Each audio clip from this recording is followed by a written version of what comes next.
3rd, 2025 to order at 5 p.m. If we could all please stand for invocation. And we're going to be led by Councilmember Noble. Let's bow our heads.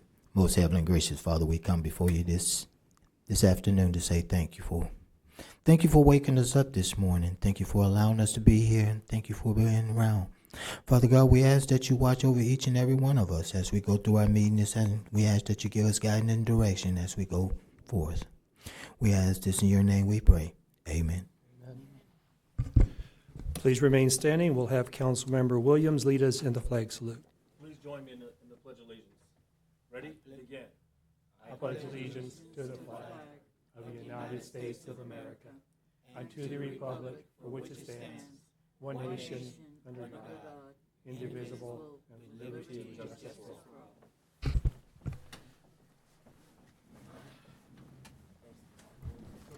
Madam Clerk, may we have roll call, please? Yes, roll call is complete and all members are present. Thank you. Participation is invited. If you wish to be heard on any item on the agenda, please so indicate by filling out a request to speak card and handing it to the city clerk prior to the agenda item being addressed. If special accommodations are needed, a 48-hour notice must be given to the city clerk.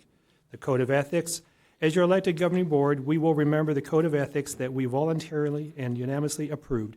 During the meeting, we will treat each other and the public with patience, civility, and courtesy. The decisions made tonight will be for the benefit of the Barstow community and citizens and not for personal gain.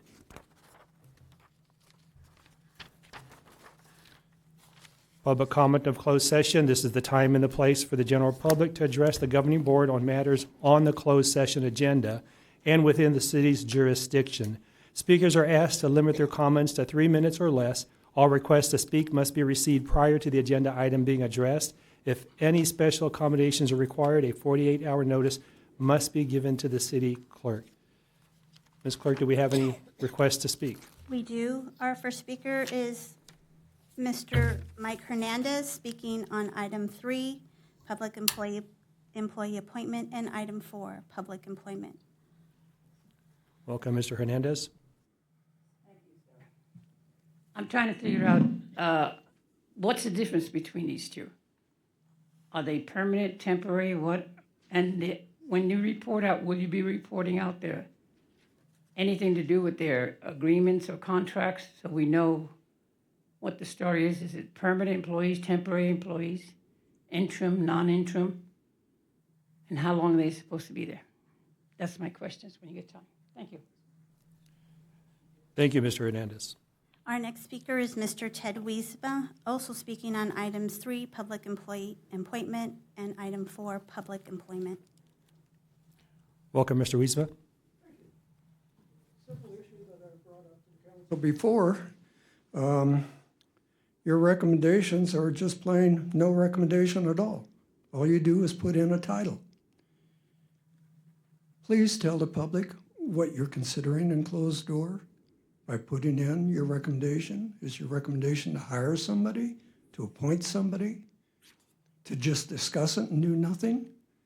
Let us know what you're doing, not just give us a title. Thank you. Thank you, Mr. Wiesma.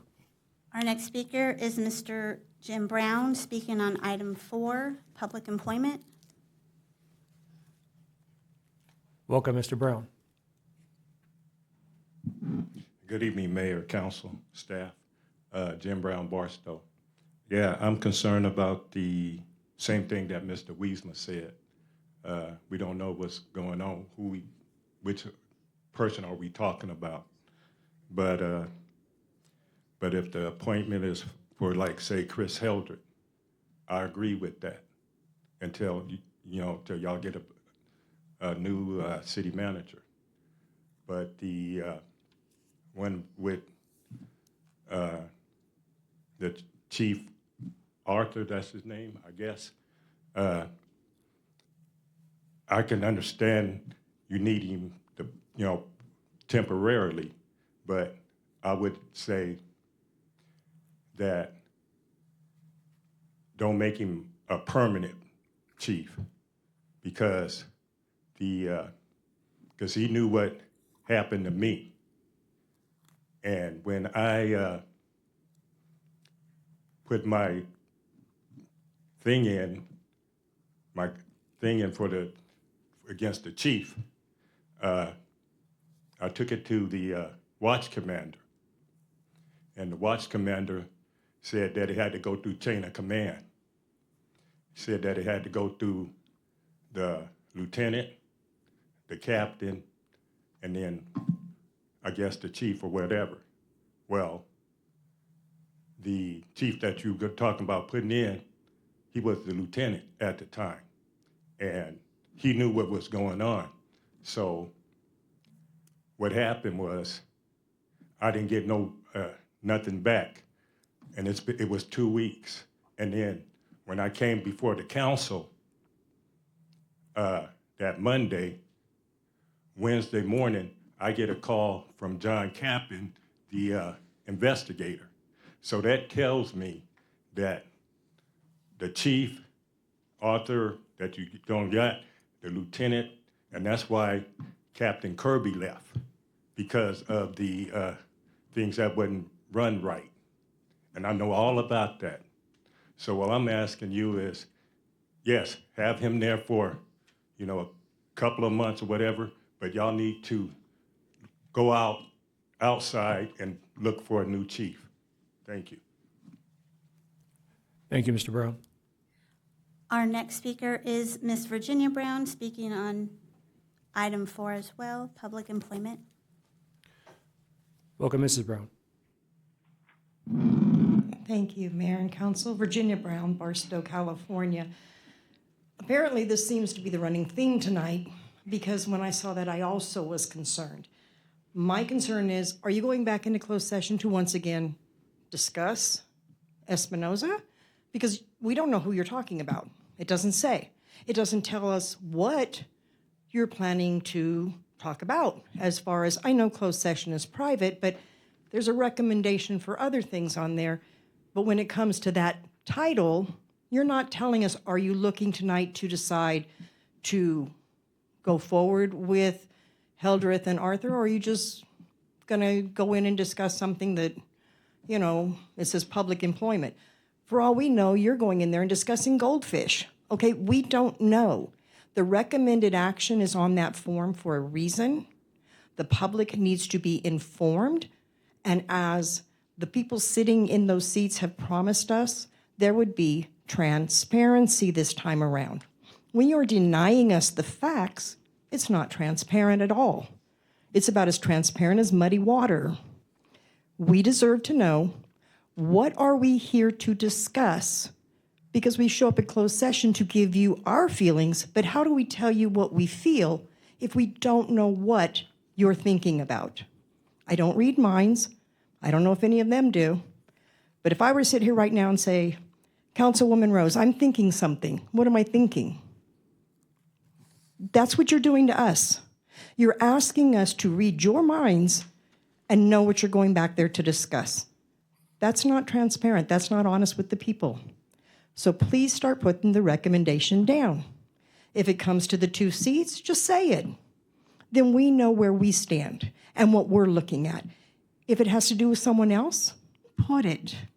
But stop leaving it blank and expecting us to read your minds. Thank you. Thank you, Mrs. Brown. We have no more comment. Thank you. At this time, I ask for a motion to go into closed session. So move. I have a motion by Councilmember Noble, a second by Mayor Pro Tem Rose. A call for the vote.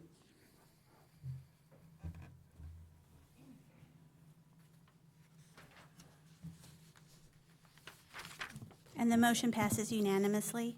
Thank you. With that, we're going to go into closed session chambers, and regardless of the time needed for closed session, we will be back at 7 o'clock for the open session agenda. Thank you.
conference with the labor negotiator regarding the Barstow Professional Firefighters Association and public employment regarding position title, interim city manager, public safety director, and police chief. On both of those, the council provided direction to staff and council, but took no reportable action.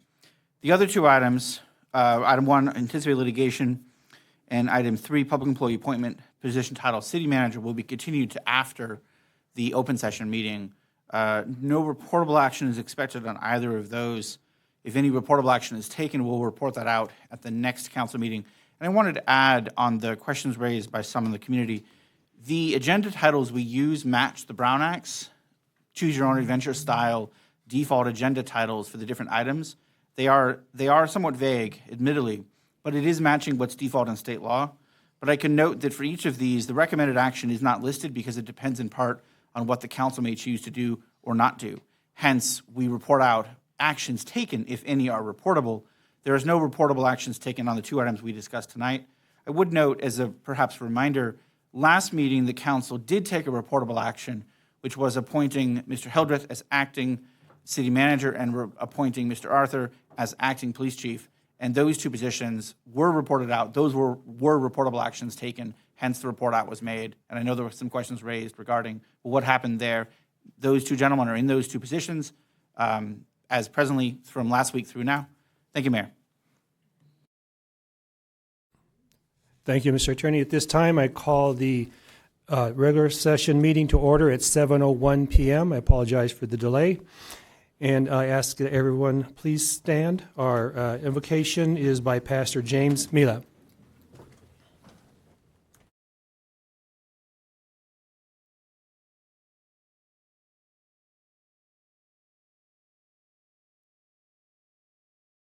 Council meeting. We acknowledge that we need your wisdom and insights, and we welcome your presence among us. We trust in your perfect wisdom and ask that you direct this meeting according to your will. In James chapter 1, verse 5, it says, "If any lacks wisdom, let him ask God, who gives generously and without reproach, and will be given to him." We claim this promise as we start this meeting and trust in your provision. Thank you, Lord, for your many blessings and guidance of our city leadership. Bless this time, we ask in Jesus' name. Amen. At this time, please remain standing. I'll ask Councilmember Williams to please lead us in our pledge. Please join me in the Pledge of Allegiance. Ready? Begin. I pledge allegiance to the flag of the United States of America, and to the republic for which it stands, one nation, under God, indivisible, with liberty and justice for all.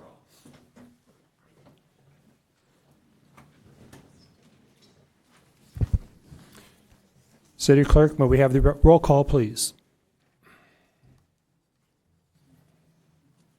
Yes, roll call is complete and all members are present. Thank you. Participation is invited. If you wish to be heard on any agenda item, including any item on the consent calendar, please so indicate by filling out a speaker request card and handing it to the city clerk prior to the agenda item being addressed.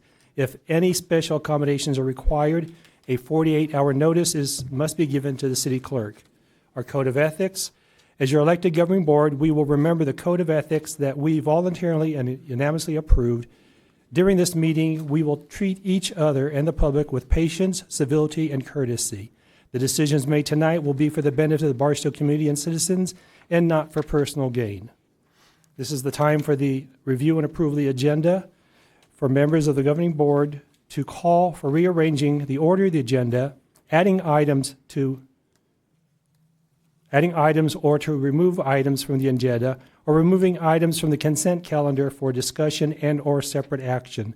Items may only be added to the agenda as allowed by state law, including Government Code Section 54954.2, Subdivision B, allowing emergency items to be added by majority vote and allowing items that arose to the city's attention after the agenda posting deadline, but which require immediate action, to be added by a 2/3 vote of the council members present at the meeting, or if less than 2/3 of council members are present, a unanimous vote of those members present.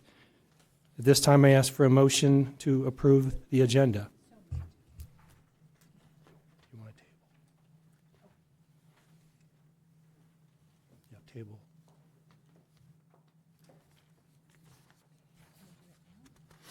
Yeah, you want to table it now.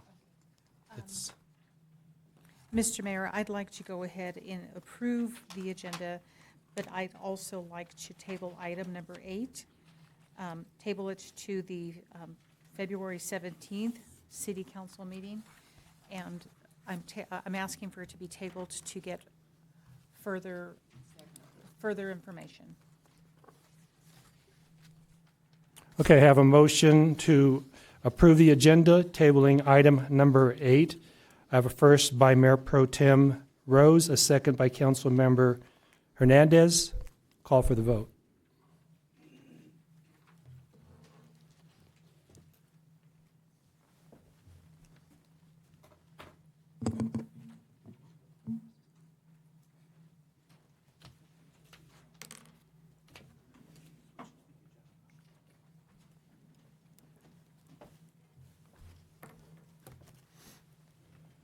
And the motion to approve the agenda passes unanimously, tabling item 8 to the next council meeting. Okay, next item on our agenda, we have a presentation, fiscal year 24-25, street-related capital improvements and project update. Presenting is our acting city manager, Mr. Hildreth. Good evening, Mayor, Council, and community. I'm going to kick it off, and Mr. Alva's here just in case there's any questions, additional questions that come up as well. So this update tonight is going to be about our streets, the city of Barstow streets, and then the capital improvement projects that go with that. It's important to note that we have multiple funding sources for our streets, to include SB1, Measure I, local, regional, CDBG money sometimes, and grants that we utilize to be able to get projects done as well. Then the last one is the general fund, to throw some more money into it. Each year, the City Council adopts a budget for the street projects throughout the city. Projects may involve repairs and maintenance to extend the life of city streets, while other projects involve partial or full reconstruction. Street projects typically involve a timely process to include surveying the existing street, designed by professional engineers, and the bidding process and award, and finally, construction.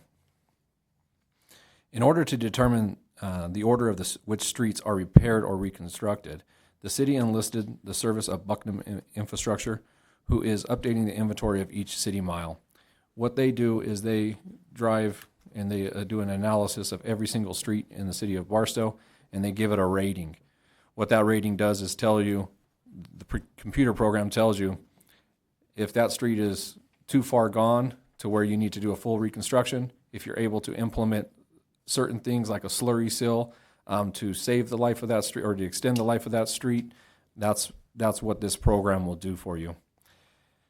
Just an FYI, the previous report that we had conducted, and that was about 3.5, 4 years ago when that was concluded, said that the city needed to spend approximately $2.7 million annually on our streets to just maintain the current PCI ratings. It wasn't to improve the streets, it was just to maintain what we had, and that was about 3.5, 4 years ago, and we needed to put $2.7 million annually into it. That number is going to be significantly higher whenever this report gets done. The report was started this month in February. The survey crews will be out on the streets in March and April, going through everything and doing an analysis of the street. Then in mid-May, the city will provide a budget. Council will provide staff with a budget, and we will provide that to the company, who will then in turn tell us how much money the city needs to invest in their streets to maintain or improve.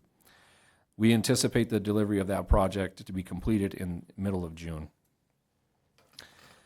Some of the other things that we're currently working on is, I mentioned grants. The city has achieved or been awarded multiple grants over the last several years.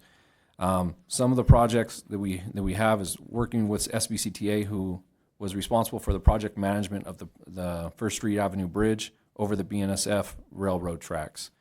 That's a 3-bridge project, So you have the first bridge that was funded and constructed, which goes over the railroad tracks. Then there's 2 more bridges, the one that goes over the river bottom, and then there's an overflow bridge. The staff is currently working with the design of that and going through the environmental process to get those other 2 bridges completed or under construction. The city completed the North ADA infrastructure improvements funded by CDBG. We completed that in the later part of 2024, which included ADA ramps, sidewalk barriers, curbs, gutters, and driveway improvements throughout North Barstow. As I mentioned in the previous comment, the First Avenue Bridge over the Mojave River and overflow is currently in design phase. The city is completing documents to obtain the necessary funding for construction. The design phase is expected to be completed in approximately the next 3 to 4 months. The next phases would include plan approval and environmental impacts, followed by bid process and construction phases. Tentative construction, if approved and getting funding, we are anticipating construction in the mid to later part of 2026. Currently, the areas for preservation have been determined. Plans and specifications are in progress. Anticipated bid packages and award is expected prior to the end of this fiscal year, which our fiscal year ends in July. Part of that is that we've asked our city engineer to come up with a design, and what that design will do is we can implement, he'll come up with a design mix for doing slurry and pavement preservation, and then what we'll do is we'll identify streets, and then we'll implement that design. So it's almost like a one design fits all streets, and then we just have to adjust the quantities and the amount of product. The next one is that the city was awarded an active transportation program grant to help fund improvements related to the installation and safety improvements related to the pedestrians and bicyclists. The funding was assigned and designated to designated city streets. Currently, the city has signed with the Caltrans agreement and are in preliminary engineering phase. Construction is tentatively scheduled for late 2026. The next project we have on the list is Rimrock Road from Avenue H to Barstow Road. Half of that street is in the county, half of the street is in the city, so the city side is the one that's actually failing. If you drive on Rimrock Road from H Street up to Diamond area, I guess, you'll see that half that road is in halfway a good condition. That's the county's. And then you'll have the cities that has some deficiencies. We plan on working in an agreement with the county as well to potentially extend that road further, but also do some joint funding on that project. But that project is slated for early 2026. Construction documents for traffic signal improvements throughout the city are in final phase of completion. Based on available funding, the project may be available to bid in mid to 2025. So the city is working with an engineered firm that is redoing all the signals throughout the city, and we were awarded some grant funding with that as well.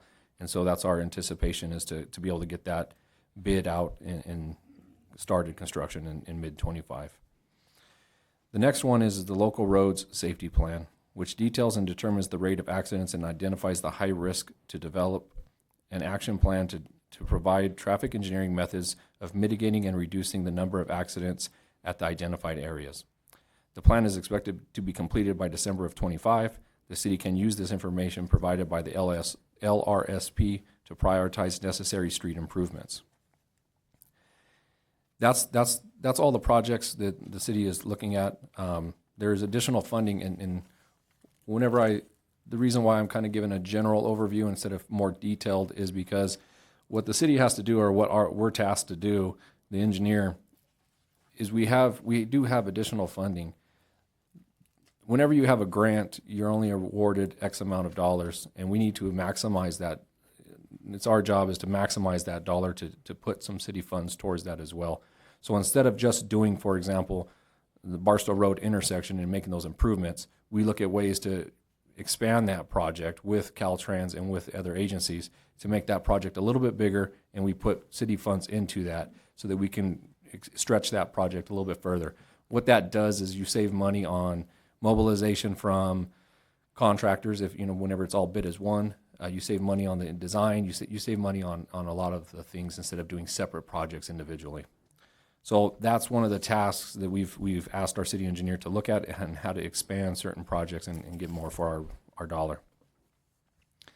In addition to the previously mentioned street projects, the city's Public Works Department has teams dedicated to potholing, crack sealing, and mastic repairs throughout the city streets. Just so everyone knows, we have a team that works with the Public Works Department and the Street Department, and that's all they do is go out and do crack seal, potholes, and repairs. That is in above what we're talking about with all the street projects and things that the engineering department does. So just for this year, during the fiscal year, the following streets have been crack sealed: Muriel Drive from Broadway to Mercady, Yucca Avenue from Mountain View to East Main Street, Main Street from L to Avenue F. Those are some of the ones that have been done already. And Main Street from Avenue F to Coolwater and Armory from McBroom to Higgins are scheduled for the month of February this month. Let's go that. I also have in front of me the pavement preservation for the remainder of the fiscal year 24-25, and this is what was provided by the street department. They intend to crack seal Muriel Drive. They already did that, but they plan on doing Main Street, Avenue F to Coolwater, which I mentioned, the mastic streets to put mastic on top of it. They intend to do, they've completed a whole bunch, but I'm going to give you the ones that we're going to continue to do. It's Main Street, 1st Avenue to 2nd Avenue, Elizabeth Street, Belinda, Caliente, from Belinda to Caliente, Caliente Drive, Elizabeth to the end of the street, Fairview, which is right over here by the high school. It's Caliente to 2nd Avenue. Desert View is 2nd Avenue to Mount Vernon. And Linwood Road, Love's Truck Stop, all the way to TA Truck Stop. So that's what they plan on getting done, and I believe that's in the month of February as well. So with that brief overview, we're open to any questions for myself or Mr. Alva if anyone has any specific questions about the street department. Thank you, Mr. Hildreth. At this time, I have a request to speak from Councilmember Williams.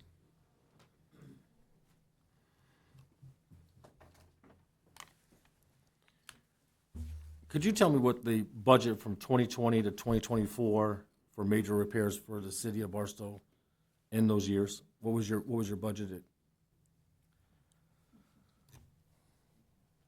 I don't have that number off the top of my head. However, I can tell you that we were limited on funds due to the COVID era, and then also putting all the money towards the First Avenue Bridge. So I would say it's close to zero on major improvements. Could you tell me the $4 million grant? I was told there was a $4 million grant before I got elected, and that we got it, but we weren't sure if it was still able to use it for funding. Yeah, so we, previous employees have obtained grant funding. Two of them, we received one for $9 million, one of them for $6 million, 6 point something million. We were in jeopardy of losing some of those because we weren't following through on some of the timelines that are required by the funding, either the state or the federal government. So yes, that statement is accurate. However, we have made some changes, and we got extensions. We actively got extensions for those projects, and we are not in. I mean, if we do nothing, then yes, we would lose that funding. But we're actively using that funding currently. We're having the engineers are designing things currently, and we are actively billing against that. That's one of the big things, is to have actual billable hours towards those projects, which we did not have for multiple years. And so that's why we were in the process of losing that funding. But we have made adjustments, and we are billing towards those, and those funds are being utilized. So we haven't lost any funding? No. Close to it? Yes. Okay. Can you tell me the difference between a cold patch and a hot patch? I'm going to defer that question to Mr. Alva for the specifics. I know a little bit about asphalt, but he's more educated on that than me. Councilmember Williams, the cold patch is a temporary patch. It can be placed in the hot weather or the cold weather. The hot patch is cut out to remove these, to inspect the subgrade. And when we inspect the subgrade, that'll determine if we need to put base in or not. But a hot mix patch will require temperatures involved as well. It needs to be 55 degrees and rising in order to use a hot mix. And so, unfortunately, a lot of the potholes occur during the wintertime when it rains like it has. And you can see a lot of the potholes that come about on Main Street. And so we're trying to get ahead on those. So if that answers your question between a cold patch and a hot patch. And explain to the public what alligator fractures is on the streets. Alligator fracturing is caused from the subgrade that is failing. Obviously, water had got beneath the asphalt and turned the subgrade into mush, which just like shattering a piece of glass. So over the cars going over and over, it's going to continue the fracturing. It's going to fracture out until the alligator crack is removed and the subbase is inspected, and we go in there and place the proper patch in there. Explain to the public what happens when the alligator fracturing goes on and the weight of the vehicle goes over it. It pops that asphalt right out of that section. That is absolutely correct, Councilmember Williams. The more traffic over an alligator crack, it will pull the asphalt chunks out. It has no strength in it anymore. It's past its life and durability. So the next thing I'm going to ask you is Grace, Virginia Way, and Crook Street. Those are all completely alligatored, including where it's lifted out of there. Any repairs we're doing or plugging or cold patch or hot patch is worthless, correct? To a certain extent, it does remove the potholes so it doesn't damage any vehicles. But yeah, we shouldn't invest on that road anymore. We should replace the road based on the failure of the subbase. And the reason why I'm asking those questions is because I talked to an asphalt person, and they had a video of where we patched it, and he rubbed his foot across it, and it was completely coming out. The reason why that's happening, and the residents see that, is because of that there's no structure to hold that patch job to that asphalt, correct? That is correct. So when the public sees those things, and I would hope you guys would be looking, just understand that those cracks or fractures that is no more structurally able to hold its strength for us to continue to use, correct? That is correct. How long has Gray Street been the way it's been? I'll take that one. Gray Street was originally part of the TRIP program back whenever we did the financing. I think it was in 2012 or 10. I don't recall exactly, but Gray Street was already needing a full reconstruction back whenever we did that. What happened is we started running out of money whenever we borrowed the money to be able to go out there and fix the streets, and the decision was made to remove Gray Street from that project list because there wasn't enough funds to go that street. That includes Crook Street as well. Correct. Well, yeah. Crook Street wasn't a part of that particular one. So the TRIP program, me and Mr. Summers were just talking about this today. He pulled it up. There was 5 locations, and they were all considered projects.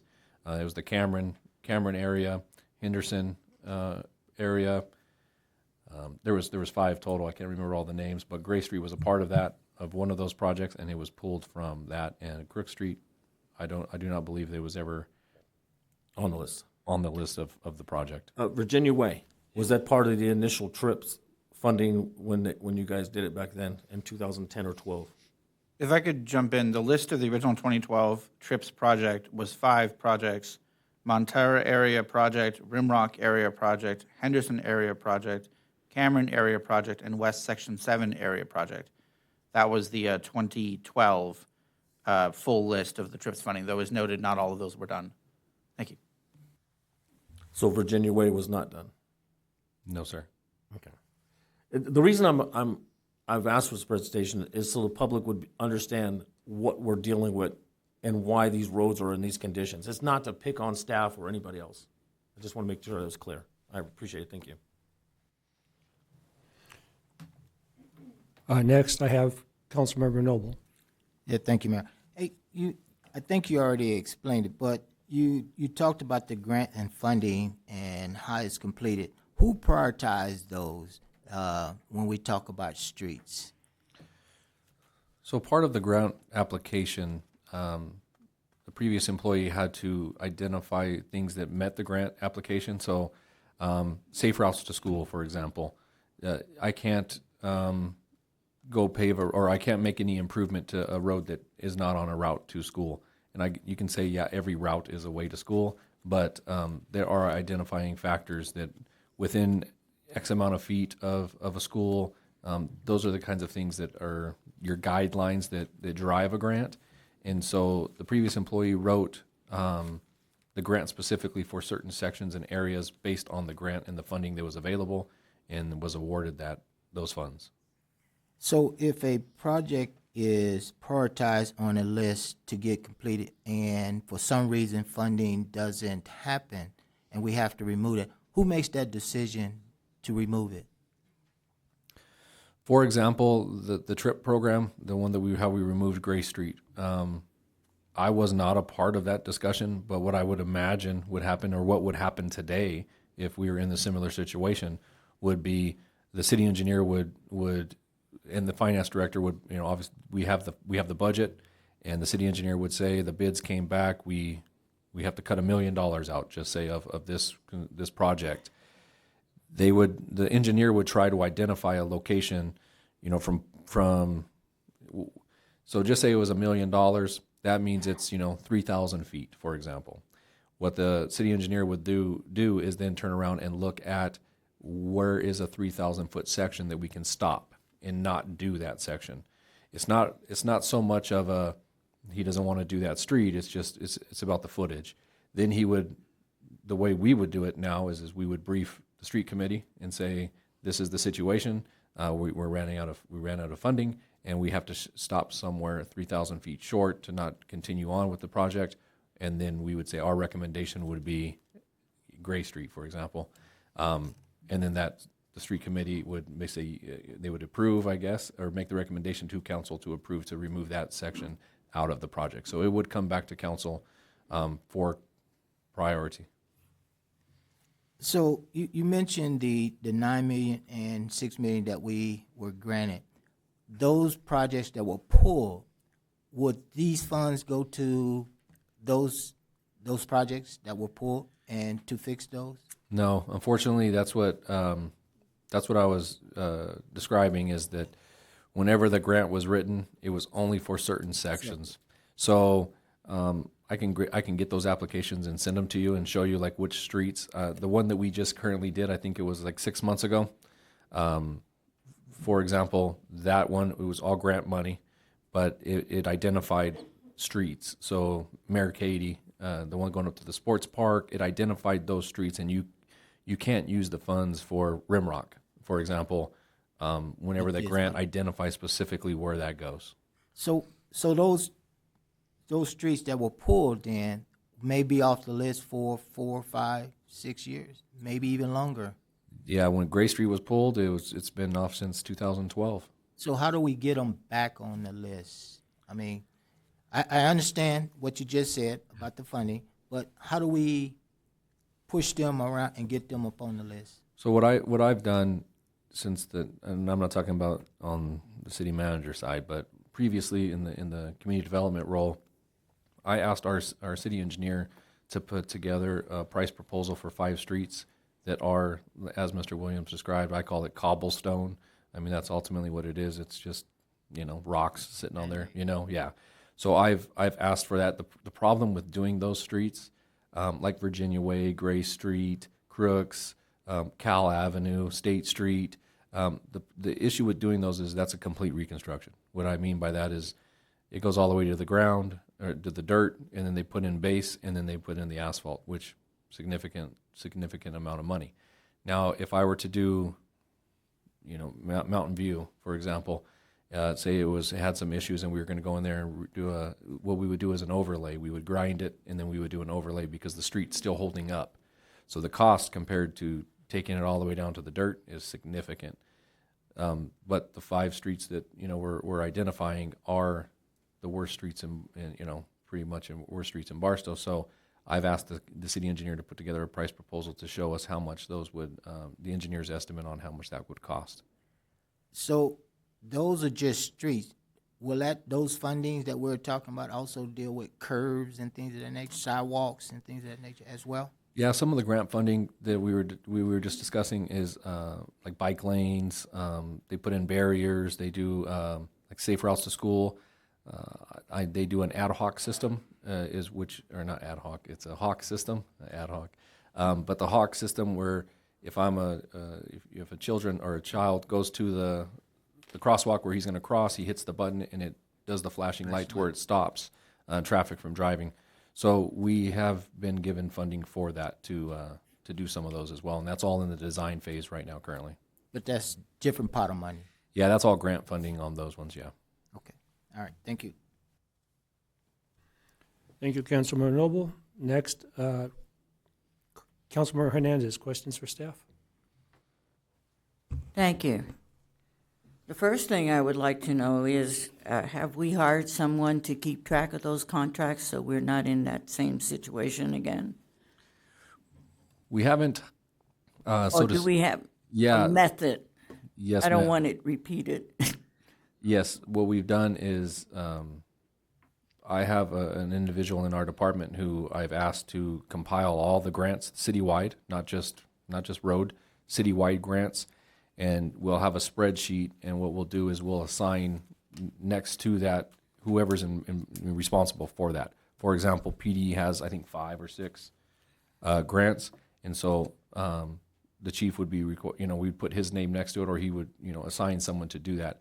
And then our intention is moving forward is to ask for monthly, if not quarterly updates on each one, depending on what the rules are for the grant. For the grant. So yeah, we are, and so every department would still be responsible for their own grant. It's just I have it being tracked in one area. And that's my concern, that it's tracked in one area. And I like monthly, quite frankly, much better than we all, and hopefully nobody's at fault for letting this happen again. The other thing I understand, you can't do and fix things when you don't have the money. And unfortunately, a lot of our money from Measure I went into the bridge because we had matching funds that had to be made. And those decisions had been made, and I think that's a lot why we're in the situation we are right now, but moving forward. The same thing with TRIP. Councilmember Hernandez. You would explain, Is it a excuse question? me. Is it a question? Why, I'm getting to that point, sir. Thank you. The TRIP, can you explain why we did it and the time period we did it in? Because people, I think, have the assumption we can just trip and do that. And so I would like you to please explain why we did that at that time period. So I don't have all the answers of why or how, but my understanding from what I've been told or what I was around previously was construction was kind of slow at that time, and the city had an opportunity. We did have savings. The city actually had some funds, and council made the decision at that time to leverage those funds and to go get a TRIP, which is a finance. They borrowed money, and so they had the ability to get a lot of the streets done at one time instead of doing something every year. And so what that did was, like I explained briefly before, whenever you have one contractor up here doing 15 streets, that was a whole lot. It's more economic to do that than it is to try to spread 15 streets out over the next 3 years. So that's what the financing was done. And does traffic use come into issue when we choose the streets that we're going to do? Yeah, so the city engineer does look at thoroughfares. We call them arterial roads. So like Rimrock is an arterial road where it has a lot of traffic compared to, I'm trying to think of a road that doesn't have a lot of traffic. Say State Street. State Street is in disrepair, but State Street doesn't have a lot of traffic. It does now have a school, or it has for a little while, but there's an Excelsior, the charter schools over there. The engineer, though, they make recommendations based on, there's hundreds of cars driving on this, or there's thousands of cars driving on it, and the liability issue of if you only have $1 to spend, you're putting your dollar here is the best advice. So that's what the city engineer does. He does look at arterial roads and what's the best use of the dollar. And is safety also taken into consideration in regards to the streets? Yes. That's it. Thank you. Thank you, Councilmember Hernandez. Mayor Pro Tem Rose. Thank you. I would like to start off with the city engineer, because we have had a long-standing city engineer for many, many, many years. And although this individual is doing an amazing job, has the city considered looking at another city engineer that brings a different set of eyes, a different perspective that may improve where we are today? Yeah, so the city, I believe it was approximately 2 years ago, the previous employee in the engineering department did do an RFP. So we sent that out, and we got basically the current engineer and then 2 other engineering firms submitted a proposal. And it was significant price difference, I should say. The current city engineer, his firm, he was born and raised in Barstow. He did leave Barstow. He doesn't reside here anymore. But I shouldn't say it like that, but he has a soft spot for Barstow. He's kept his rates extremely low whenever he charges other cities significantly higher than what he charges us. But we did do an RFP because we were curious. And the current city engineer is I shouldn't say substantially, but he's more competitive than the other engineering firms. And how often how often can we go out for an RFP just to see where we are today? We can do RFPs as many times as council directs. But of course, preparing RFPs and doing that's a lot of work for a staff member or someone to do it. But CDBG, we had a discussion with CDBG because they also asked about the engineering firm about our RFP process. And they recommend it's approximately every 5 years, approximately, for an RFP, just to touch base to see where the prices are competitively. Yeah, I can imagine what others competitively, because I see how much we are being charged by this engineering firm, and I have often wondered, comparison to somebody else, can we find somebody that can give us just a fresh set of eyes, a new perspective? There's been talk also about trying to bring an engineer in-house and do it in-house. That's fine when you're doing nothing. I shouldn't say it that way, but whenever you don't have any projects, whenever, for example, the big project, whenever you're not trying to forecast and plan a lot of things, and it's just maintaining kind of what we had, that would be doable. We previously had about a four-person engineering department whenever we did it all in-house. The issue is that once you start to try to design roads and get into that, you need a team. And so that's what an engineering firm brings, is they bring expertise all the way across the board. And that's why the city chose to go with an engineering firm previously, back in 2014, I believe. Thank you. So I find it interesting. So we talk about trip. So we trip over our sidewalks, we trip over the potholes. That's kind of funny in some sense of, the name trip. But it's not funny because these are serious issues that we are facing within our own community. You had mentioned that we got a loan, or we're borrowing. Are we still paying on this? The trip financing was paid off, It was paid off? correct? I don't know exactly when, but I think it was a couple years ago, is when 2 years ago? 22? Yeah, we paid it all off. So potentially we could go after something else, provided that the interest rates aren't phenomenal, something short-term to get those streets like Grace, Crook taken care of. Potentially we could do that, correct? Yeah, and I'll defer to Mrs. Harris to talk specifically about the financing programs and options, but my brief or my limited understanding is we used Measure I to pay. So we went and got financing, and then we used Measure I, our annual income that we do get to repair streets. We use that fund to make the payment for the financing. So I'll defer to Ms. Harris, though. Yes, and just to piggyback off of what Mr. Hildreth just mentioned, it's a very fine analysis that needs to be done because it is revenue that we are using to finance a large number. So depending on interest, depending on what we want to do with those funds, we also have to understand that we need to do other things with that revenue. So when we impact Measure I and we impact SB1 funds, that limits us to how much other things we can do. So we don't want to run into a situation similar to the bridge, where we're putting all of our funds devoted in one project while other things go to the wayside. So it requires some finesse and a lot of conversation, a lot of council meetings. I do have some conversations that I would like to have in the future with some mutual advisors when we get to that point. Thank you. Yeah, because, we have a beautiful bridge, and, we're here today, but unfortunately, a lot of things suffered because of that bridge. And I'm not even going to ask you to recap how much over we went on the bridge, because I think we all still remember those amounts. But I am going to ask that there was a second part of the bridge that was promised to the residents, that we were going to continue fixing that next phase of the bridge. Where are we with that phase?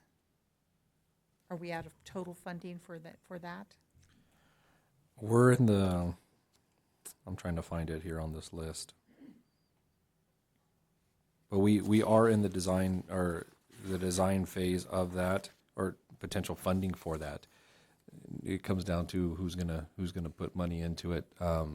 Ultimately, is where we're at right now. But we do. There it is. So the First Avenue Bridge over the Mojave River and overflow is currently in the design phase. The city is completing documents to obtain the necessary funding for the construction. So the design part, we received funding to do the design. We do not have the funding to build the bridge. So we're currently, but it's the process. That's the process we have to go through. Once we get the design, then they can get an engineer's estimate to roughly come up with how much it's going to cost to build the bridge. And that's when we actually go out and try to secure other funding, which is usually from the state or from the federal government. Thank you. My other question is, do you have on that list Riverside Drive? And I'm talking from the train, from the Harvey House that goes over the hill and then it connects again with Yucca. There's pretty bad potholes there. And sometimes that's the only, if an accident happens on our bridge, everybody is diverted that way, or they have to go through the highway. And there's significant holes that I have driven and thought I was going to go over and jump on top of a train. Where are we with that phase? So that'll be in our routine maintenance part, which Public Works, I'll defer to Mr. Alva, but that road was actually reconstructed back in the trip funding process, and we reconstructed that, I think, in 2000, in the early part, 2000. No, yeah.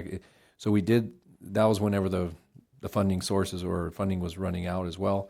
What they did was they did a grind and overlay on that road. What that means is they milled it down about 2 inches and they put a top on it. So the issue with doing that sounds great and it works in a lot of spots. The issue is if there's an underlying problem anywhere, then that eventually pops up. And so that's why you get potholes still coming through a brand new road, a couple of years later, is because the subgrade is inadequate, but it's just the cost of redoing that entire project. We didn't have the funding, but we did a grind and overlay. But I know we can go out there and identify and get some of those potholes taken care of today. And the only other thing that I want to add is that where I reside, the roads were just completed in my neighborhood, and it was an overlay, I believe. Yeah, I didn't mention any of these, but so you've seen some construction happening out in the city. What that is Frontier. They did that really large project where they upgraded everyone's fiber optics throughout the city. And what happened is they're just now getting into the restoration process. So whenever they go and they dig in the street, the city puts requirements on them to come back and fix the street, especially after you spend, $30-40 million on fixing streets. There's requirements to go back in there and fix the streets. So in a lot of what they're doing right now is the engineering team, the city staff, they worked with them to do, and then what they call that is like a slurry, is they go in there and they fix the actual patch, and then they slurry the entire road so it looks really nice. But yeah, I think they're halfway through that, and there's still multiple areas that are still to be done. And some of them aren't getting the full slurry. Some of them are getting just the patches done, and some of them are actually getting grind and overlays done. It's just there's a mix all through that. But it's actually Frontier that's doing it, but it's city requirements for them to make those repairs. And as you know, I asked that, I wanted you to answer that because I don't want ever to be as a perception that, that Mayor Pro Tem Rose had her roads completed before we got other roads that need it. So I just thank you for answering that question because I had nothing to do with that one. It's all Frontier. Thank you. Thank you, Mayor Pro Tem. I have Councilmember Williams. I forgot a couple of things. Lines in the streets where they've cracked open. Explain why those cracks are happening. My understanding is, I'll help you a little bit, State of California had us reduce the oil into the asphalt that we have, so our hot months are drying out our roads faster than ever before. It's a culmination of things. So if you look at some of the streets in Barstow, I'm just going to throw some out there, like Barstow Heights, for example. Those are county-maintained roads. They were paved back in the 80s. They've never reconstructed those streets, but what they've done is they've done slurries on top of those, and then they put gravel to try to prolong the street's life. But, I mean, if you think about that, that's in the 80s, so, I mean, you're looking at almost 40 years that those streets have been put in, and those streets are in pretty good shape still to this day. But like I did say, that they've been actively maintaining them, and then the other part is there was different products. Asphalt has changed significantly over the period of time. There's always different designs. There's Caltrans designs. There's all kinds of different ways to do asphalt, and they have taken products out. I'm not saying it's a good thing or a bad thing, but they have taken products out of the asphalt, and the life of them is not the same as what it was before. Are we filling those cracks correctly, those long cracks? Are we digging out all the dirt and filling them correctly? Yes, sir. So the cracks that you're talking about, they're the transverse cracks and longitudinal cracks. I just drove the neighborhood over here on Arville, Desert View and Grand View, and all these streets just a few blocks away. Those cracks are 1 inch to almost 4 inches wide. And it goes back to what you had pointed out. The material is not the greatest anymore. And so we have to just abide by the state standard. That's the best we can do. It seems like Rimrock and Armory, those are holding up a little bit longer because that's a rubberized asphalt. But that asphalt is very expensive. And I believe that there is a minimum amount that you have to meet in order for the asphalt plant to produce. So it'd be great if we can place rubberized asphalt throughout the neighborhoods and all the streets that are affected by this wear and tear. But, we try to get the best bang for the buck at the end of the day. There's a lot of considerations that take place when the engineering estimate goes out, and so. What are our capabilities to do streets? What can we do, and what equipment you have to do it with before we have to call a contractor out? At this time, sir, all we can do is the crack sealing and mastic sealing. Mastic sealing will be filling the 1 inch and larger cracks because it has an aggregate material in it. The crack sealing will do the 1 inch down to 1/4 inch cracks. Okay. What is the average cost to do a sidewalk? Especially the ones I videotaped. It varies, Councilmember Williams. We have 5-foot wide sidewalks and we have 8-foot sidewalks. The price per square foot, I would have to go back and I'd have to give you those numbers. Okay. Last one. Code enforcement. Are they writing up the issues with potholes? If they see them, cracked sidewalks, lifted sidewalks, is code enforcement writing those up and getting them back to the city? Yes, they are. And we receive those concerns through either the email or the CRMs. And one thing is that Mr. Alva's team, what they do is whenever they do get a complaint of a pothole or a sidewalk uplifting or whatever the case may be, they put it on their list of, we have a running list of things that we need to, the potholes, I believe they try to address a whole lot faster, but like sidewalks, they put it on the list, and then, for example, right now, yes, you can pour concrete in the cold. However, you have to put additive in it, you have to do things because it won't set up, and then you have employees standing there so that somebody doesn't come and etch their names into the concrete. So you have people standing there all day long because it won't dry. So that's why we try to push it off until the summer months on concrete specifically, just so that it's a whole lot it's more productive for the city. What is the total estimate, guessing, to fix our streets and sidewalks? I can't even accurately give it to you, but a wild guess, you're looking at 40 million? More. Okay. And this is not to attack staff. This is just to show the citizens what we're up against. And I appreciate it. And I appreciate everybody's hard work. The last thing I want to say to you is Mr. Williams taught me how to use the app. He's to blame for all that. So whoever created the app, that was a great job. Thank you, Councilmember Williams. Mr. Hildreth, you mentioned Frontier, and that's the, not construction, but the grind and overlay. The project by my residence is a grind and overlay. These utilities aren't doing this out of the kindness of their hearts. That's because of the council's and the city's trenching policy. Is that correct? It was set up in 2008? Correct. Okay. And that trenching policy, can you kind of just explain how that works? So we're in a little bit of a situation with the trenching policy. Matthew can chime in on that one, but It was going to be the next question. Do all utilities abide by the No. trenching policy? Thank you. I was going to chime in on that. So Frontier is complying in full with the city's trenching policy. Some other utilities that don't need to be named in this moment are in the process of suggesting some revisions to the policy.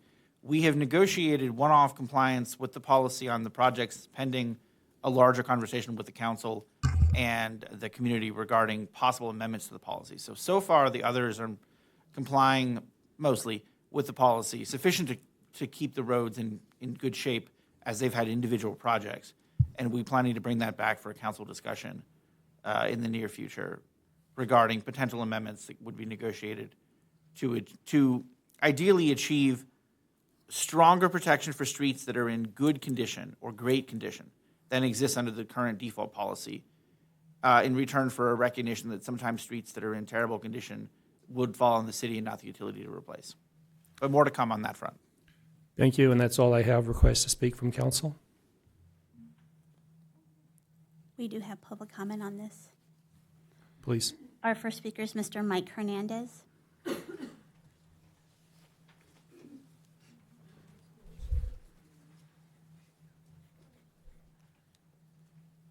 Welcome, Mr. Hernandez. Thank you, sir. First of all, there was a contract put out to revise their past contract showing the repairs of the streets. It was supposed to be done by December.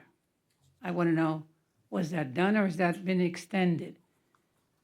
I was told by the gentleman from the engineering company that, because I asked for a time frame, and they said, yes, there was a time frame in the contract. It hasn't been completed, I believe, according to what you're saying earlier. So here we are sitting with another contract that has not had a time frame, has not been completed, and nobody's being held accountable for. And yet, I don't even know if they've been paid already, because I think it was a $48,000 contract, and was supposed to be completed in December. And from what you're saying, it hasn't been done as yet. I don't know. The city has a thing through financing. They have a tendency to pay for bills before they've completed contracts. That's disturbing to me, because did the same thing with the Marriott. But my main question is, when Nikki was here 5 years ago, Section 7 had a street done. Now, this thing has been waiting for 45 years to get the streets completed. 45 years. We're patient. I've only got another year to go. I'll probably die before I complete it, but what the hell? My question is that this project needs to be put as a priority. Nikki had a 5-year plan. When she was city manager, she got one done. She wanted to get one done per year. But then we know what happened. The money went to the bridge, and the hell with it. And consequently, that's what bothers me when I see you talking about TRIP and other projects like that. I was here when TRIP came in. I know that they held $1 million past due the time frame that was secure the last year. And I don't know when we got the $1 million back or the interest on the $1 million. But what happened is the streets were done because at that time things were bad and you could get more done. Your dollar went further. Today, your dollar doesn't go any further. Everybody's lining up to get projects done. To do a TRIP project now is to hang the city out to dry, especially with the bridge coming on. Big is coming on. We have so many projects coming on and no money. And it doesn't seem like we're going to get any money soon. You're spending more money than what you're taking in, and you as a council have to fix it. Thank you. Thank you, Mr. Hernandez. And our last speaker on this item is Mr. Perry Pack.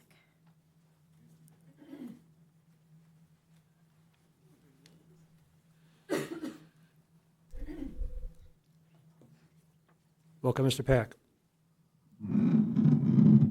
Thank you. I also would like to speak on, I guess, item number 5. Our street looks kind of like the flooring in here.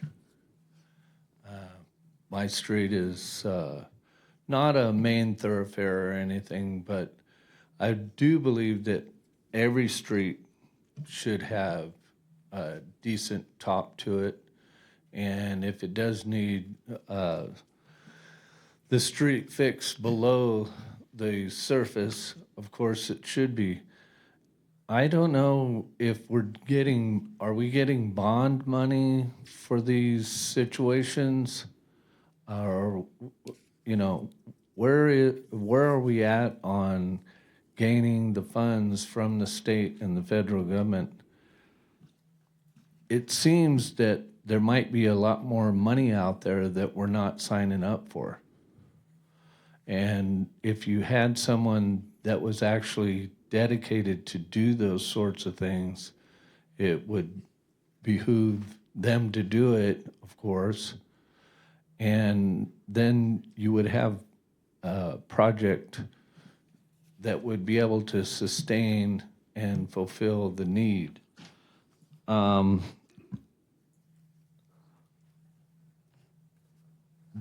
The whole situation, I think, has gone way beyond minor repairs, and we can all agree on that.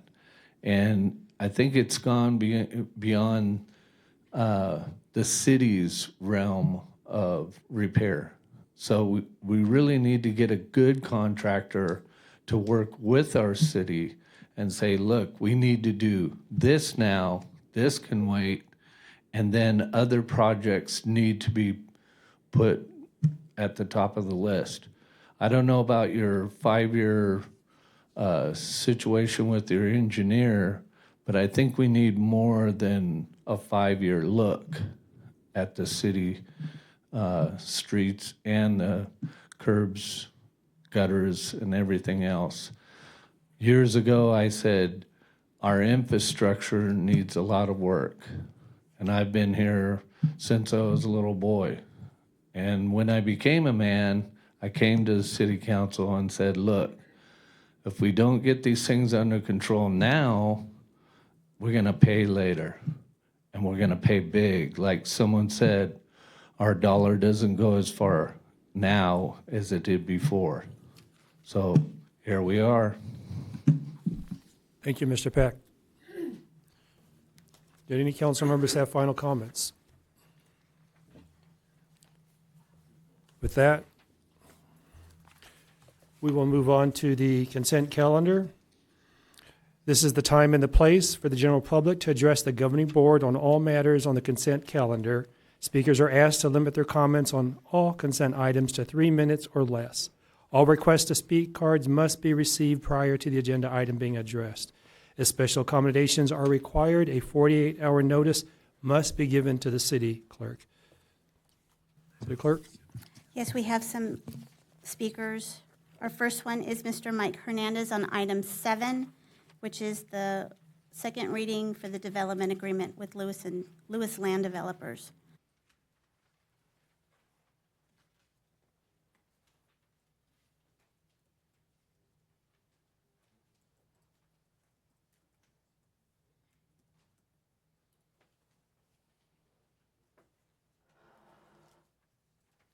Mike Hernandez, Barstow, California.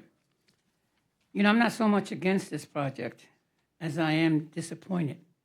I thought we were getting a developer in here to actually build something.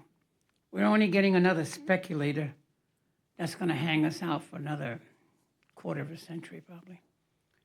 We were 19 years waiting to get this far. Now you got another 15 years at it with the new contract. When are we going to get some builders in here that are actually going to build? These are speculators. What they want is freebies, is the best way to say it. And we'll collect later. But no development. And we really need development. And you have another thing where you're proposing to get government land and give it to the Lewis Group. That's disturbing because you get the land for them. They sell it when they get what they want for it. We've been waiting more than 20 years to get good housing in here. And most of the time, people leave the area because they can't find what they want. They're very limited to what they have. If you really want this town to grow, try to get somebody in here that's going to build something that people will buy. Because unfortunately, you're not doing very good at it. Thank you. Thank you, Mr. Hernandez. Our next speaker is Mr. Ted Wiesma, speaking on item 6, which is the second reading, adding section 101240 to the municipal code. Welcome, Mr. Wiesman. Thank you.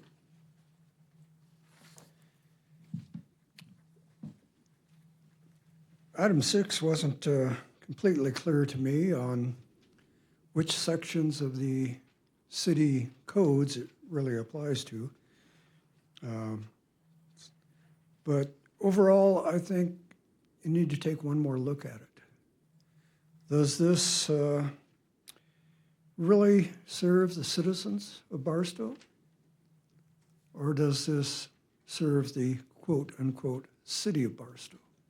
Is it serving you, or is it really serving your citizens that you're supposed to represent? I don't think it serves your citizens very well.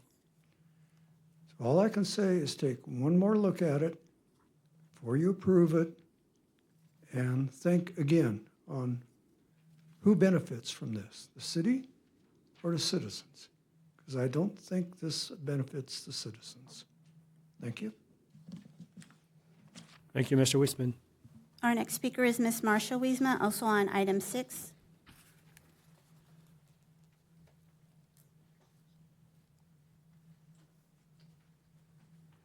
Marcia Wiesma, Barstow, California.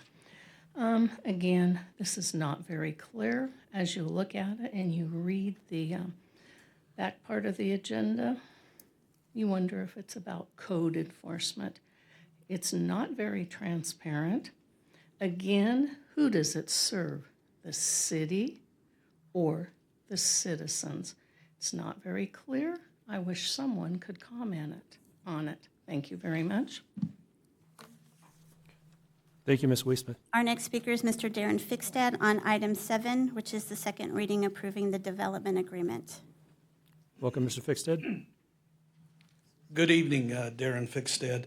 Yeah, I wanted to address the item number 7. There's no doubt that we've been down the road quite a bit of years on trying to get housing development in here, and it always sounds so easy that a developer's going to come riding in here on a horse and make all this happen. I've worked with developers at different places. Now, I'm not a developer, but I am an investor, and I'm a small-town investor, not a large investor. And I've spoken with some of these investors over the years and these developers, and, looking at Barstow was a challenge for them. Hasn't been of interest. But I do know with what research I've been able to do in regard to the Lewis Group, I'm in support of it. I think it is very important that we get into the game here. It's not going to be easy. We are all going to have to get behind this. Now, I understand prior to that we had Cornerstone and, that didn't move forward for whatever reason. But we need this housing development. It is imperative. We are dying on the vine. 100 houses will make a big difference in this community. Affordable housing, upper income housing. We have people that work in town and do not live in town. Housing. We have people that are retiring and are not retiring in this community. We must have this. It is absolutely imperative. And I can tell you as a businessman invested in commercial real estate and other, if we're going to expand anything on the local level, if we're going to get local investment or people in town to want to stay, we have to work on the housing. You're not going to get the investments in school district, hospitals, local business, unless we work on the housing. And that, not pie-in-the-sky housing like, we had someone who was going to build 25,000 houses out here. Remember that, Chris? That was a trip. But anyway, reality. Now, this group seems to be real. I understand we've been through a lot. The city's got a lot of challenges, but the area where the development is good. It's workable. It's doable. I think the city has jumped through a lot of hurdles through sewer, water, infrastructure. And the other thing that the city really needs to keep in mind, we're going to have to work on incentives. I know no one likes to hear that. We have to be sure that there is some kind of incentive for a developer. And I just have to urge you, I think we need to all get in on this and move it forward. It's important. Or otherwise, Barstow's going to continue to stay where it's at. So please, let's give it serious consideration. Let's not look at pie in the sky, but let's look at this from a very decent development part. And you guys are smart people. We can make this happen. So let's all work together to make it happen. Thank you. Thank you, Mr. Fickstead. That is all the comment I have on consent. And with that, I will go ahead and read it. Please.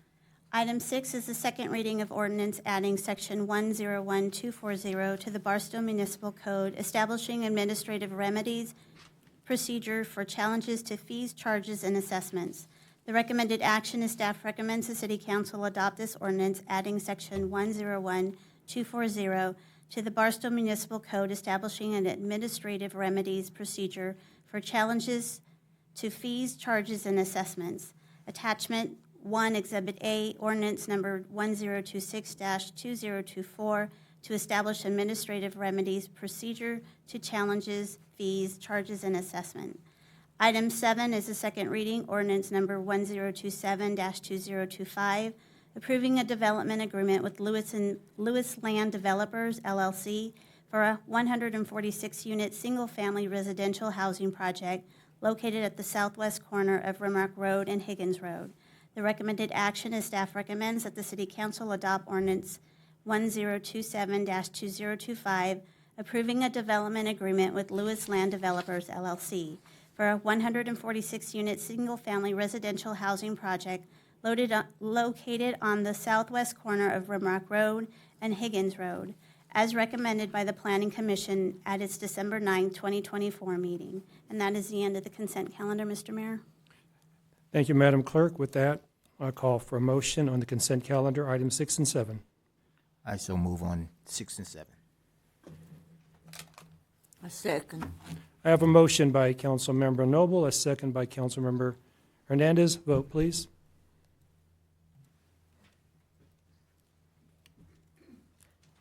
And the motion to approve consent passes 5-0. Thank you. We have no deferred items. We have no public hearings, so we'll move on to business action items. Item number 8 is tabled. We move on to item number 9. Item number 9, recommendation to rename the Senior Center in honor of Jeff L. Eason Sr. The recommended action is adopt Resolution 5197-2025, authorizing the renaming of the Senior Center to the Jeff L. Eason Sr. Senior Center in honor of Jeff L. Eason Sr., and waive the reading. Who's presenting? I'll take this one. Good evening, Mayor, Council, and community. What you have before you tonight is the renaming or the naming of the Senior Center. Currently, the Senior Center does not have a name, and so what we're proposing, and with the unfortunate news of Mr. Eason Sr. passing away, staff is making the recommendation to dedicate the building and name that building Jeff L. Eason Sr. Senior Center. And there was a comment, I wanted to go ahead and address this now. The city staff is recommending, we do have a budget associated with this. However, my recommendation, and if council approves, is to put our intention is to do a plaque and then also put it's letters for the sign to go above the Senior Center existing. We do not expect it to get anywhere near the $5,000. And my recommendation is that before we purchase any material to do the sign, that I would get verbal confirmation from the council before we were to move forward. And that concludes my presentation on this. Thank you, Mr. Hildreth. I have Mayor Pro Tem Rose. Thank you. So this is questions only, and I will go into discussion to speak a little more about this amazing man that we're wanting to that's in front of us for consideration of approval. My question is, so the Senior Center does not have a name other than Senior Center, just like calling your dog dog.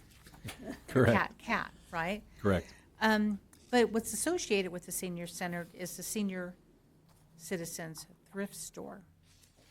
That thrift store is total, it's actually the thrift store that raises funds for the senior citizens, period. 100% of the proceeds go straight back to the Senior Citizens Center. So has there been, can we also consider naming the senior thrift store with the name? The reason why we're able to do this with the Senior Center is because the city of Barstow owns the Senior Center building. And so we're able to name the structure itself and dedicate that. Where the senior thrift store, the city does not own that building, and that owner would have to change the name of the complex if they choose to do that. The city wouldn't have an involvement in doing that. To change the complex, because it's not a complex, it's actually just the store. Then the senior citizens leasing that store, that little area. Correct, and I mean what I mean is that if that organization wants to change their name, they can.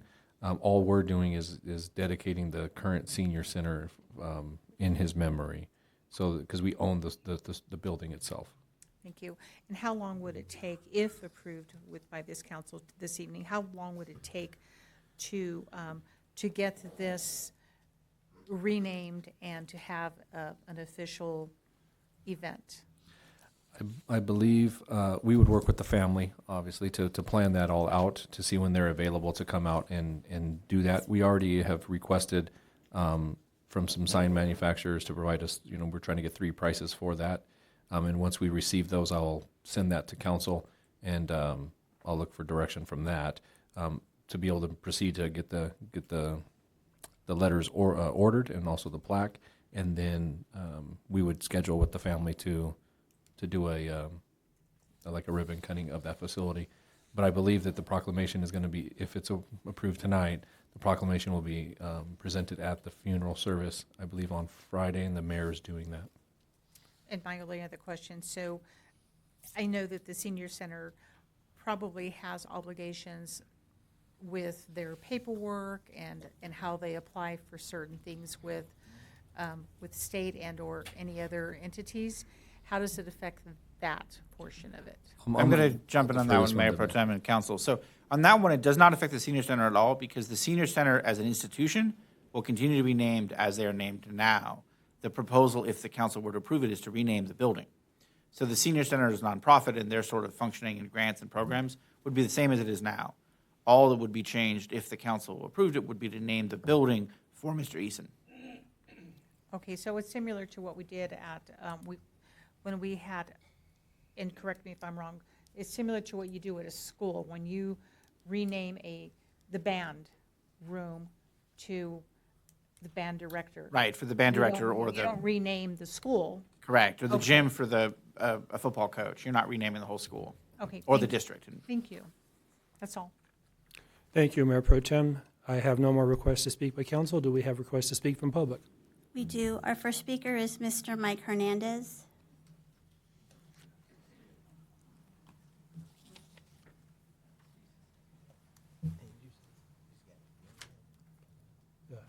The 7th, right, at 11:30 at First Baptist Church. Welcome, Mr. Hernandez. Thank you, sir. I do think it's a good idea. You should honor people that give all of their life to having something come out well for the whole community.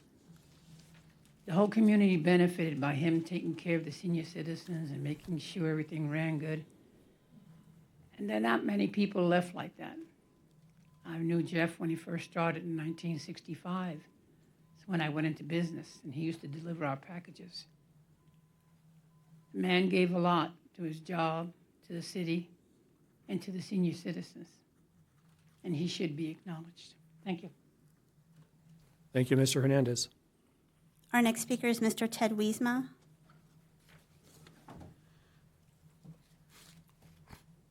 Welcome, Mr. Wiesma. Thank you. First of all, I got to state that I am a member of the Senior Center, so hopefully this is not a violation of the Brown Act to talk about it. I've known Mr. Eason for many years. I've worked with him, volunteered with the Senior Center, and in strong support of the naming the center for Mr. Eason, who again, who dedicated many, many, many years to try to keep that facility open and running well. And hopefully the city will indeed try to keep it open and running well. I do recommend that before you put signs up anywhere, I know it's your property, but please work with the board, Senior Center Board, because they may have some input on it. Thank you. Thank you, Mr. Wiesma. Our next speaker is Ms. Marsha Wiesma.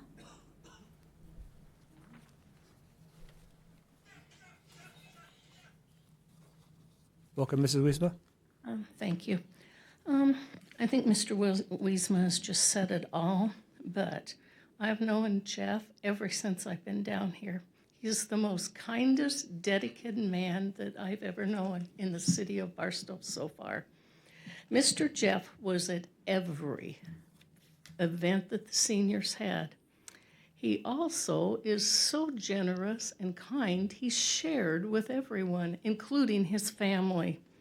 I've known Bonnie and little Jeff, or Mr. Jeff Jr., ever since I've been down there. And I've also known their sister Wanda.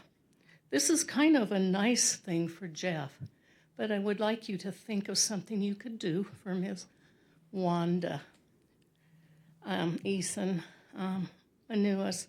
She passed away with, I believe, we will call it a broken heart of losing her father. Anyway, take care, do it nice, keep the building good, work with our board of directors. They need to help. They are very opinionated and they want things done their way and correct. Jeff, however, was very easygoing. He waited, probably 10 years for you guys, the last council, to finally approve the HVAC system. Jeff really enjoyed that. And we wish Jeff the best in his heavenly home with his wife and his other son, Todd, and Bonnie, and Jeff Jr. We share in your grief. Thank you. Thank you, Mrs. Wisma. That is all the comments we have, but for note, we do have a representative with the Senior Center, Ms. Fusey here, if you have any questions, council. Does anyone on council have a question of Ms. Wissy? Okay, with that, I'll bring it back to the council again for questions before we go to discussion. Still questions. We need a motion and a second for. I have a motion by, I'm sorry, I need a second. I'll second that. I have a motion. I have a motion by Councilmember Hernandez, a second by Mayor Pro Tem. We'll go to discussion, and I have Mayor Pro Tem Rose. I want to begin, but by just clearing the air. I don't believe that Todd Eason is deceased. He is alive and well. So I just want to make that very, very clear. We don't want to put an obituary out there that before anybody passes away. So I'm glad that he's doing well. And I do want to acknowledge that we do have the Eason family in the audience this evening. And I'm really glad you're here. And I'm going to just speak to you direct, to just let you know that your father, and I'm just going to call him your father because we know who he is. If we could have elected a mayor on somebody that has done tremendous amount of things, has given back his heart and soul into this community, your father would be amongst those mayors, amongst those elite that continue to give back. I see some of those elites in our audience this evening. And, you know, we had Mr. Hayden that passed, and he worked very closely with the Eason family, founded the PAL program. And I can't say, there's not enough words to say how wonderful your father was. The legacy that he has left behind is evident by the countless time and energy that you as his children continue to put into our community. It did not stop with your father. It continues not only with you as the children, but with your children. And he was a friend of mine. I would have tea with him. And I regret not going to have that last cup of tea with him. However, I can't say enough that the senior citizens are in a better place because of your father.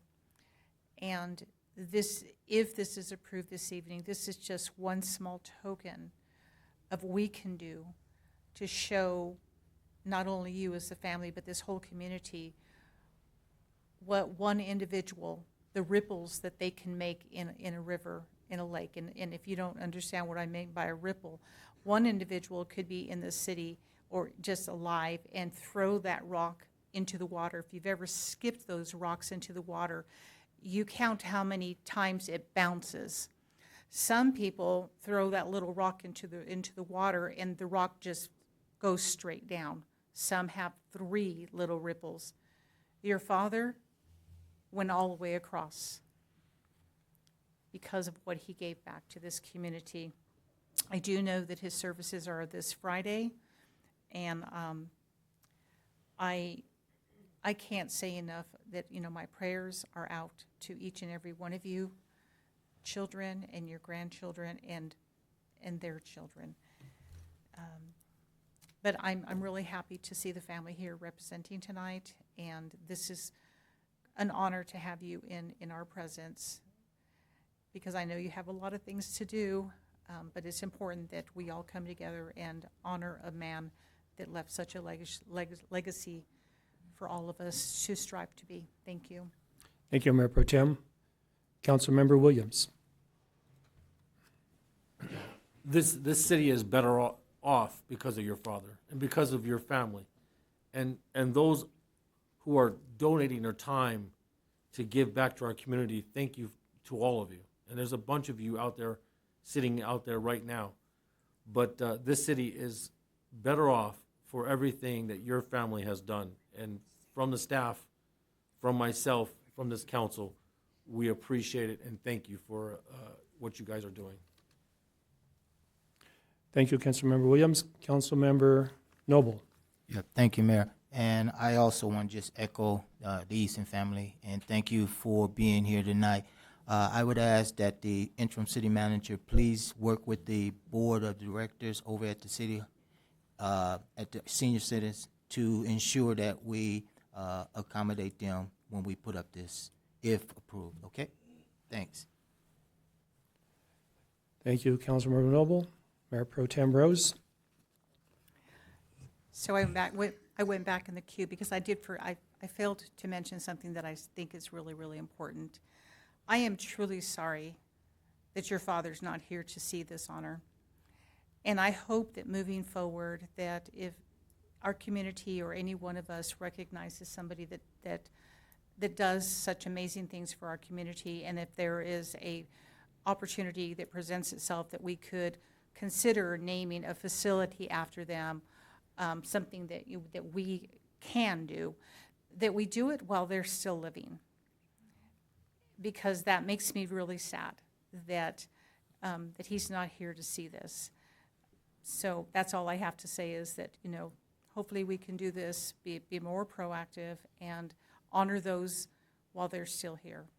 Thank you. Thank you, Mayor Pro Tem Rose. Councilmember Hernandez. Thank you. I think what people have failed to mention is Jeff didn't just help the seniors. He made that facility the community center for this entire community. If you went and asked Jeff, hey, I need to use your facility and your nonprofit, and you needed to do some event or anything, he was always open. I never knew Jeff to say no. I said, and I think the fact that you used to deliver your packages to us and we used to kid each other, I said, I guess we're all growing old together, huh? He was so welcoming and caring, and he looked out whether you needed legal services, whether you needed tax services, no matter what it was. If he didn't know, he'd ask. And how many of us are willing to give of our time, no matter what, and not expect anything in return? And I think that's what I love the most about Jeff. He truly cared about the city of Barstow as much as Mike and I do. And we knew we could always count on him, and he knew he could always count on us. So to the family, I think he did a wonderful thing in leaving the legacy in his family to continue his work. And I, on behalf of the residents, want to thank you all for continuing to be faithful and to care and to love the city of Barstow. Thank you. Thank you, Councilmember Hernandez. Seeing no other council members in the queue, I just also want to state my condolences to the family. I also want to mention as Councilmember Mobile said, let's also discuss with the board the design, if we have more than one. Let's run it by them. I know the city owns the building. They got to walk in and see it every day, so let's be sure that they approve the design also. And just one more thing to add, we'll close the meeting tonight in honor and memory of Jeff L. Eason Sr. and his daughter, Wanda. With that, I'm going to call for the vote.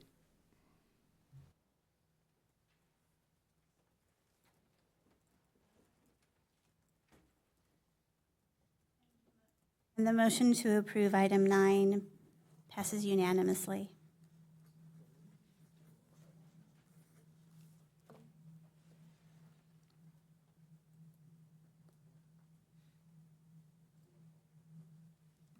Mayor, I'd like to ask for a point of order. Yes, state your point of order, please. Thank you. I would like to have this council consider if the family were willing to come up to the mic and address the council or say anything that they would like, that we would allow them the opportunity to do so. May I get a second to the point of order? Second. I'll call for the vote.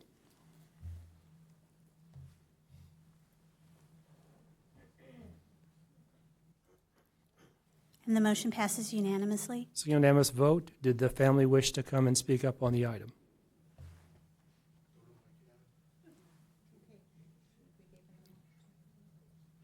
We want to provide the opportunity. Don't feel pressured.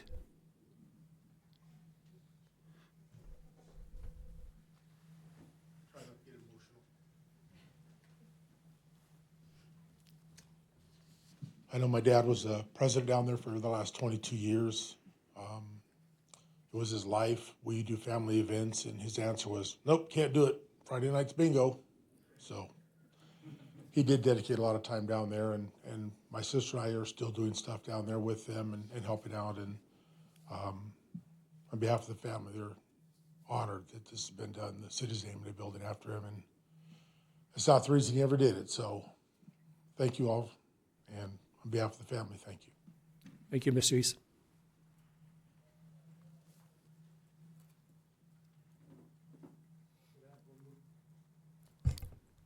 With that, move on to item number 10. First reading and introduction of resolution requiring the Residence Committee created by Section 3.33120 of the City of Barstow Municipal Code to meet monthly. The recommended action is that staff recommends the City Council adopt the resolution requiring the Residential Committee to meet monthly. Mr. Hildreth, is that your presentation? Yeah, I believe Matthew's the one that. Yeah, I've got the drafted presentation this. on this one. I'll defer to Matthew, or Mr. Summers. I apologize. No worries. Thank you, Mr. Hildreth. So briefly, this item is, as requested by the council at the prior meeting, brought forward to require the Measure Q Resident Oversight Committee to meet monthly. As the community knows, Measure Q was approved by the voters, and part of the voter approval required a 5-member Residence Oversight Committee to be created and meet annually to review and publicly report on the expenditure of revenues under Measure Q. The code requirement is that it meet annually. The council expressed the desire to have the committee meet more often, in particular to meet monthly. The committee could meet as often as the committee chooses, but the proposed resolution on the table would require the committee to meet monthly. And as requested by the council, that's on the table. The one correction I'll note is this would be simply adoption. This doesn't require first reading and introduction. It simply is adoption, as it's just a resolution. So if the council so chooses, the council could adopt the resolution requiring the Measure Q committee to meet monthly. And I'll also note, I believe applications are out for, application materials are out on the city's website, I believe, for Measure Q committee members who would like to join the Measure Q committee, or any resident who would like to join the Measure Q committee. And I'll ask Mr. Hildreth or Ms. Hernandez on where to find the application materials. Yeah, we actually closed the application process. It had originally opened back on November 13th through December 16th. But we're going to ask council to reopen the application, being now that it is changing to a monthly meeting. The last time around, we did receive 2 applications. We did receive a lot of inquiries from residents, but one of their main questions the inquiring was, how much does it pay to sit on this committee? When we notified them that there is no payment that is given for sitting on the committee, they did not show any more interest on sitting on the committee. Thank you. So then with that, I would note at the present, the position is unpaid. The council could change that as the council may desire. That is not tonight's agenda item. But as would expect, the staff will be reopening those applications. Stay tuned for more information on that. Thank you, Mr. Mayor. Thank you. We'll go to council for questions. Councilmember Williams.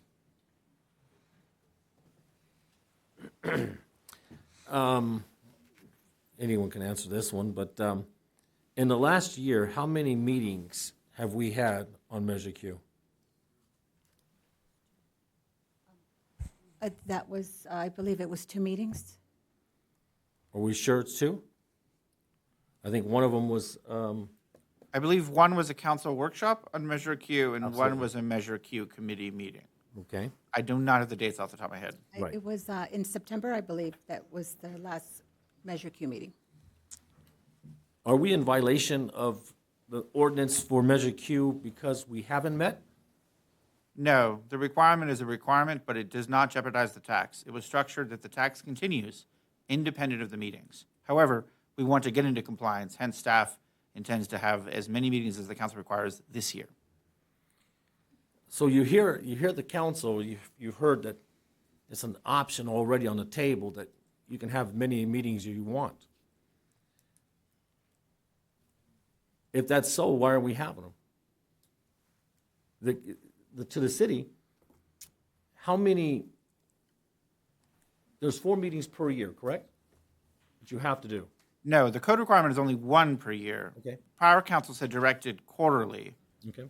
and then the council this year, or tonight, or in a future meeting, can consider requiring more. So the reason why I brought this to a monthly meeting is you're having monthly expenditures, correct? Yeah, that was the reason the council considered is Measure Q revenues tend to come in quarterly and are paid out monthly.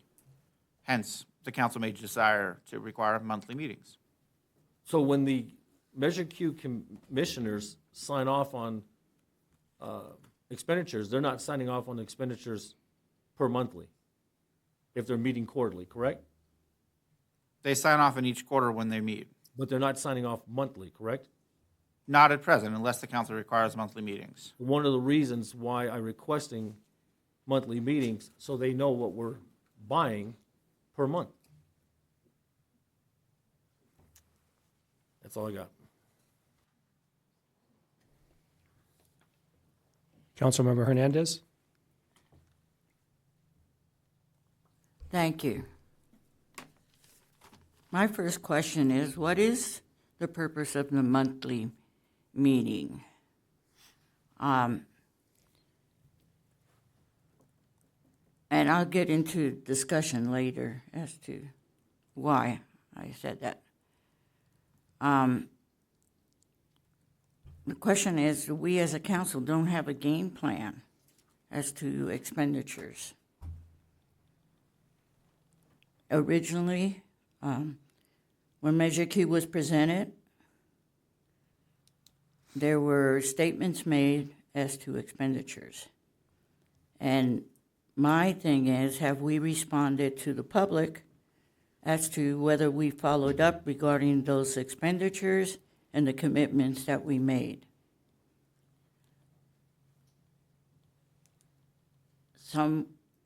I understand Councilman Williams' request for the monthly meeting, but that's a requirement. We have had difficulties, isn't my understanding, getting people to attend Measure Q. I'll defer this question to Ms. Harris that actually runs the meeting, or Maribel, or Ms. Harris. Yeah, we've had issues with obtaining a quorum. The material goes out, and then sometimes at the last minute, we have a member or two that aren't able to attend because of other commitments or appointments that they get tied up with. And the question is, we will expect people to attend monthly meetings? as a requirement per this request? That's a question. If the council approves the switch to a monthly meeting, then the folks would be, on the commission would be expected to attend monthly, which would presumably go into the recruitment process to make sure that they're aware of that time commitment. The next question I have, do we have a baseline as to what the Measure Q expenditures will be for the prior 5 years and the ongoing long-term 5 years? My understanding is that we currently have the budget that has already been allocated for this fiscal year, and then there has also been previously, not recently, but there was a 5-year plan that was provided and on intentions of what they wanted to do. But currently we have a 1-year fiscal budget based off of the Measure Q, and I'll defer to Ms. Harris if there's anything she would like to add with that. Okay. In regards to the Measure Q funding, when was the council asked as to, and the public, as to where these expenditures would be? And I know that we got a budget and whatever. So during the budget presentation, there was a specific presentation for Measure Q dollars, and I believe this last budget period, we presented an option to purchase some needed equipment with the surplus of the funds. The budget that was presented was adopted, and that is the budget that we've been working with thus far. Yeah, my other question is, have Measure Q's funds been used without a request from the council? Not in regard to the budget? So if I'm understanding correctly, you're asking if funds have been expended on things that were not approved by council. Or, how do I phrase this? The expectations were given to the public, and so my question is, have we asked the council or the public as to what the expectations are? Every year in the budget process, the council reviews the Measure Q proposal for each budget, and when the 5-year plan was adopted, the first and I believe the second one, those were also in public hearings, and in that public hearing process, the council and the community discuss each set of Measure Q expenditures. Every year, the council can modify the budget at will, including in the upcoming budget process that is starting soon and will look at next fiscal year's budget. So all of the budgets have been publicly approved in a public hearing process.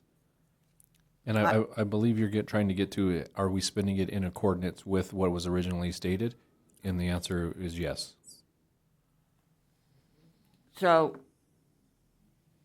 then the question is, do we have a baseline for the expenditures? I'm talking from the original 5 years. 5 years have passed, and expenditures have been made. Have we done a 5-year plan? An additional 5-year? Yes. I believe we did the initial 5-year, and then I think it gets amended as time goes. But has that come back to council for like, hey, this is another 5-year? No, we did not do another 5-year that I'm aware of. Okay, thank you. Thank you, Councilman Hernandez.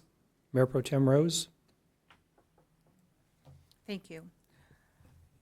So I think I know where Councilman Hernandez was going. Measure Q was a general measure, correct? Yes. And with a general measure, those funds are put into the general fund, correct? Correct. And Measure Q funds do have their individual budget numbers to identify the balances of Measure Q funds, correct? Correct. So if the city spends something on from Measure Q funds, legally they can spend it out of the general fund, correct? Yes, because Measure Q is a subset of the general fund. We have 3 general funds, one of which is Measure Q. Measure Q is a general fund, general tax, spendable on any lawful city purpose. Thanks. And it is lawful. So when we get to discussion, we'll have a little more conversation on that topic.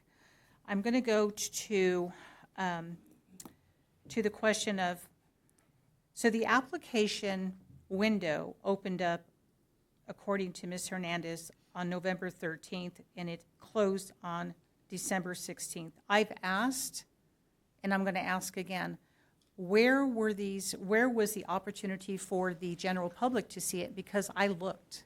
I couldn't find it on social media. So where was the application Advertising. the opportunity for applicants on social media?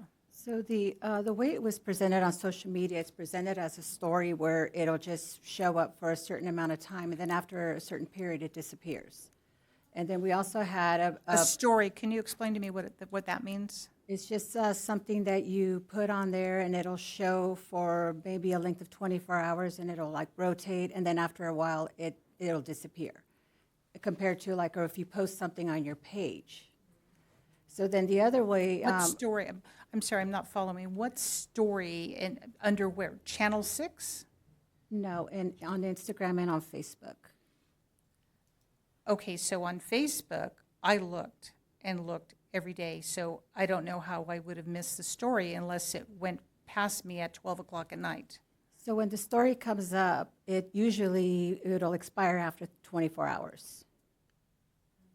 So my question would be, Mr. Hildreth, why would this be in a story to disappear in 24 hours when the time frame was from November 3rd through December 16th? Why would it be in a story, not in an actual Facebook page that is visible from those dates, between those dates?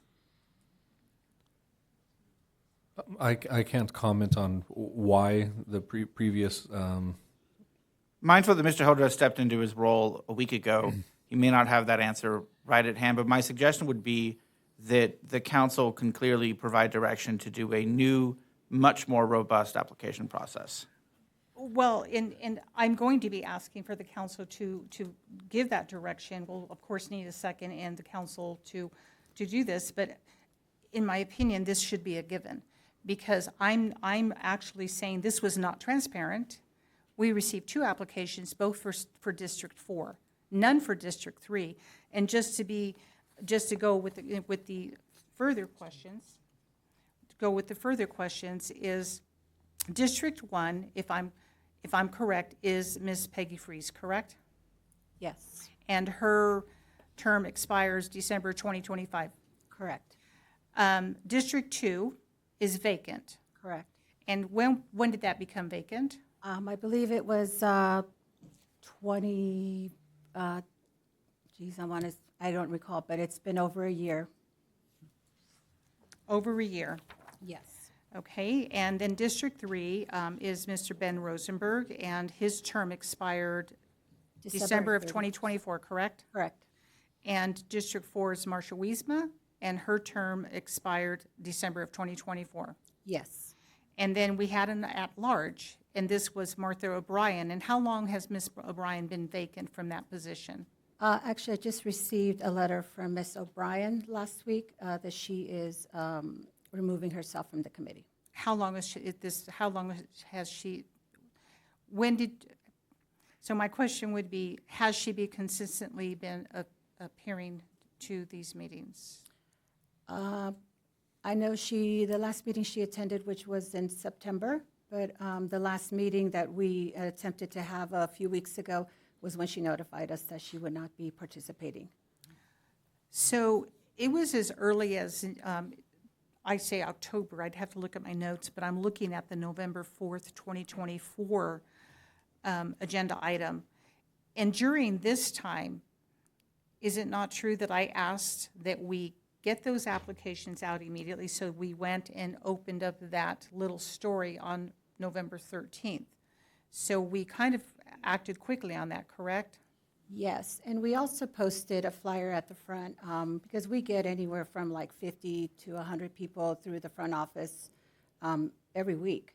So we did get a lot of actually communication through a lot of the residents that come in here just to do like business license, pay their utility bills, or any city business that they have, because we're just trying to figure out how to attract different individuals because we're not really getting any applicants. And like I said, the ones that we did get calls, they were from Facebook, but they were asking us what type of monetary compensation they would be receiving for sitting on these committees. So it's also my understanding that when I continuously asked for these positions to be filled, it was critical that we move on these because we have 1, 2, 3 that their terms expired in December. Here we are in February. It was critical that we would move forward. Correct, Matthew? You had, Matthew, I believe that you had actually said that because we had not been proactive and were being reactive, that those that were sitting, that their seats expired, when they expired, that they could continue until that position what became filled if they desire to do so, correct? Yeah, folks can stay in, except for elected folks in this kind of appointed role, they can stay in past the expiration of their term in order to enable a quorum to continue until the council replaces them, or they resign, as one may have done, I guess. Thank you. So my question would be, what kind of correspondence was sent to Mr. Rosenberg, Ms. Wiesma, and Ms. O'Brien that they could choose to extend their seat on Measure Q until the seat was filled? What kind of correspondence did we send to them? I did not send any correspondence to the members. So it's fair to say that when we don't have a quorum, it's not because these individuals didn't show up, it's that we failed to ensure that we had people in these seats. Is it fair to say that? I believe so. I can answer that. I believe so. I also have a question. It's my understanding that we have been asking for a Measure Q workshop for quite some time, and it is scheduled for the February 17th meeting. I believe that's the 18th, because the 17th is a federal that's holiday and it rolls the next day. The But I'll 18th. look to Mr. Hildreth to confirm. That's correct. That is correct. Okay. And let me see if I have any other questions. The only direction I was needing was what time that presentation would be taken. Because I know we were talking about doing today at 5 o'clock, but of course closed session. And I anticipate closed session will happen again on the 18th at 5 o'clock. So do you want it as a regular agendized item, or do you want a special meeting? So is this the appropriate time for me to ask for a second to actually have a special meeting for a workshop? That would typically come under, That would come under discussion, Yeah, correct? yeah. Okay, so we'll wait for discussion for that to happen.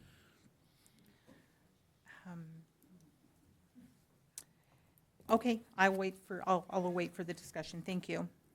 Thank you, Mayor Pro Tem. Councilmember Williams.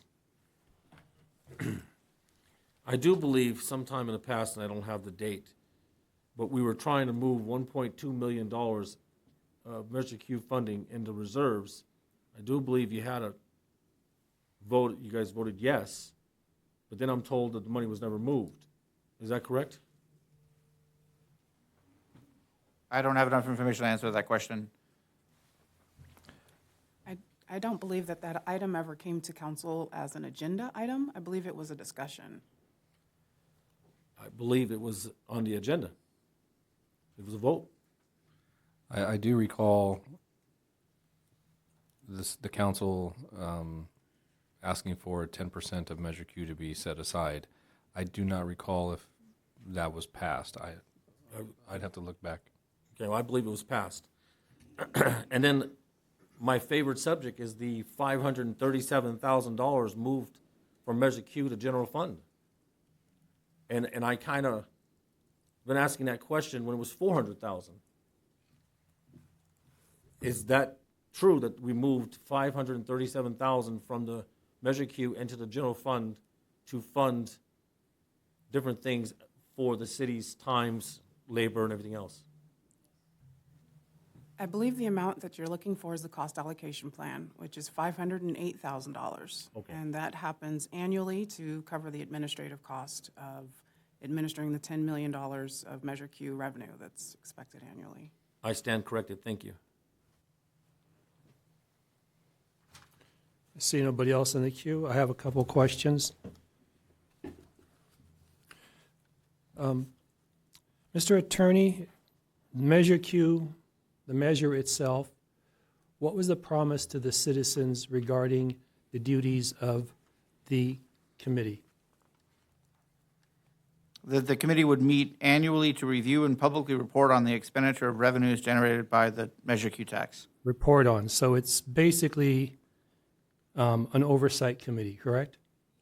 So when I hear you answer the question, sign off on expenditures, that's an action item. They would not have the power to sign off on expenditures. Is that correct? They don't have the power to override the council. It's just review and report. Correct. The duty is to report to the public that yes, the city, yes, the council is spending your money as promised in the Measure Q measure, or no, the city is not spending them. Is that correct? Yes, but either way, it still comes to council. If the Measure Q committee said that an expenditure was inconsistent with the purpose of the measure, the expenditure still happens. It's up to Okay, council. so again, I asked for clarification. What would the Measure Q committee sign off on? They produce their report. They sign off on their report. So it's Okay, not but a question was asked about signing off on expenditures by Councilmember Williams, and you said yes monthly or yes. They would not sign off on expenditures. I just want to make that clear. Is that correct? They would report to the public. They make a report, so they would sign off on their report, but they don't have the power to approve. Only the council can approve, Thank you. not the committee. Thank you. Not being a voting committee, they would not need a quorum. If one person was there, the person could take the information and report to the community. Yes, the city is doing what promised. No, the city is not doing. Is that correct? Unfortunately, no. Because it was created by the voters in an ordinance, it is a Brown Act body that requires at least 3 of the 5. One could meet and report whatever, but that's not a meeting of the committee. There's no vote. There's no vote, but it's still about a meeting. A meeting requires a quorum under the Brown Act because it was created by action of the voters in the council. Okay. So it would need a quorum to meet. So transparency was, in my opinion, basically the reason for the committee. Does meeting every month, does that produce transparency? I defer that question to your colleagues. Thank you. I have Councilmember Williams in the queue. Mr. Summers, what happens if the Measure Q commissioner or the chair doesn't sign the document because they don't agree with what is being spent? If the Measure Or Q... they don't believe that the expenditures are Measure Q items. Then that information gets forwarded to the council. What is? But nothing changes on the ground. The council is the only elected body. The council approves the budget. Agreed. The council directs staff. The measure, any information from the committee. So for example, you could imagine a scenario in which there was a split report. 3 of 5 wrote a report that said these expenditures are consistent with Measure Q, and 2 wrote a dissenting report. These are not consistent, and each for their reasons. All of it gets forwarded to council. All of it is public. The council would then choose what to do. The committee is an oversight committee. If the higher committee says they don't agree with the expenditures, then we have a problem, correct? The council is the higher committee because the council is elected by the I people. agree, but we still have a problem where the committee doesn't agree with the expenditures. Then the council would sort it out. I'll give you an example.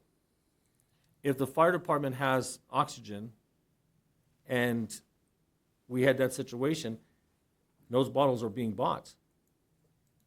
Yet, when Measure Q was doing it, they said that the expenditures, they have their own funding, correct? You have your own funding to buy those oxygen bottles, correct? The fire department. I don't know the details of the fire department's budget, but I'd suggest you stick to hypotheticals in this moment. Okay, all right.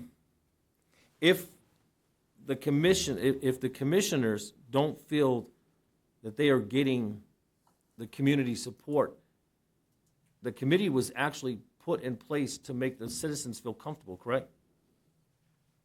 It's part of ensuring additional public oversight. Right. We're spending, the expenditures are every month, correct? Something's getting charged to Measure Q every month. Some portion of it every month, yes. Yeah. Wouldn't we want our citizens to be aware of that? They're already aware of it through the budget process, but I defer to the council as to whether to increase transparency. I can see where this is going, all right. Seeing no one else in the queue, request public comment? Yes, our first speaker is Mr. Ted Wiesma. Welcome, Mr. Wiesma.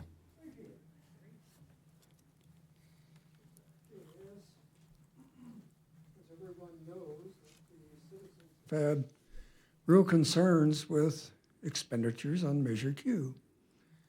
And obviously, some people on the council agree that there have been problems. Some people on the council don't seem to care. As your lawyer says, it's a general tax. You can do whatever the hell you want with it. But that's not commitment you made to the public. So, since this council is a transparency council, I think you need to make sure that you are in compliance with what you said you were going to spend it on. Now, if you're going to have monthly meetings, I, in general, think that that might be a good idea, other than waiting 2-3 months down the line for the committee to say, hey, we don't think this is an appropriate expenditure. It'd be better if you know right up front that they think something doesn't match. Also on the budget in general, take a look at that budget. See if it's equitable to all the areas that you said you were going to spend Measure Q money on. I don't think it's equitable at all. As a matter of fact, if you look over the past 5 years, there seems to be some significant decreases for certain groups and some other increases for other groups. Be equitable on that. And remember, when you're asking a Measure Q person to come monthly, even though last year hardly came at all because you didn't have meetings, or you tried to make a meeting 3 days ahead of time, that's unfair. Okay? It'd be better if you set it up so you know when you're going to meet, so everybody can plan for that if they're going to show up. Now, I happen to know that one committee member spends a lot of time looking at the reports that are brought to that person. So if they're going to do it on a monthly basis, they're going to put in a lot of volunteer time. Maybe you ought to consider a stipend for these people and not strictly think they have to donate their time and take time away from family to do this. I think that's unfair too. Again, the workshop was promised a long time ago. We haven't had it. Please have it for the public. Thank you. Thank you, Mr. Wiesma. Our next speaker is Mr. Mike Hernandez.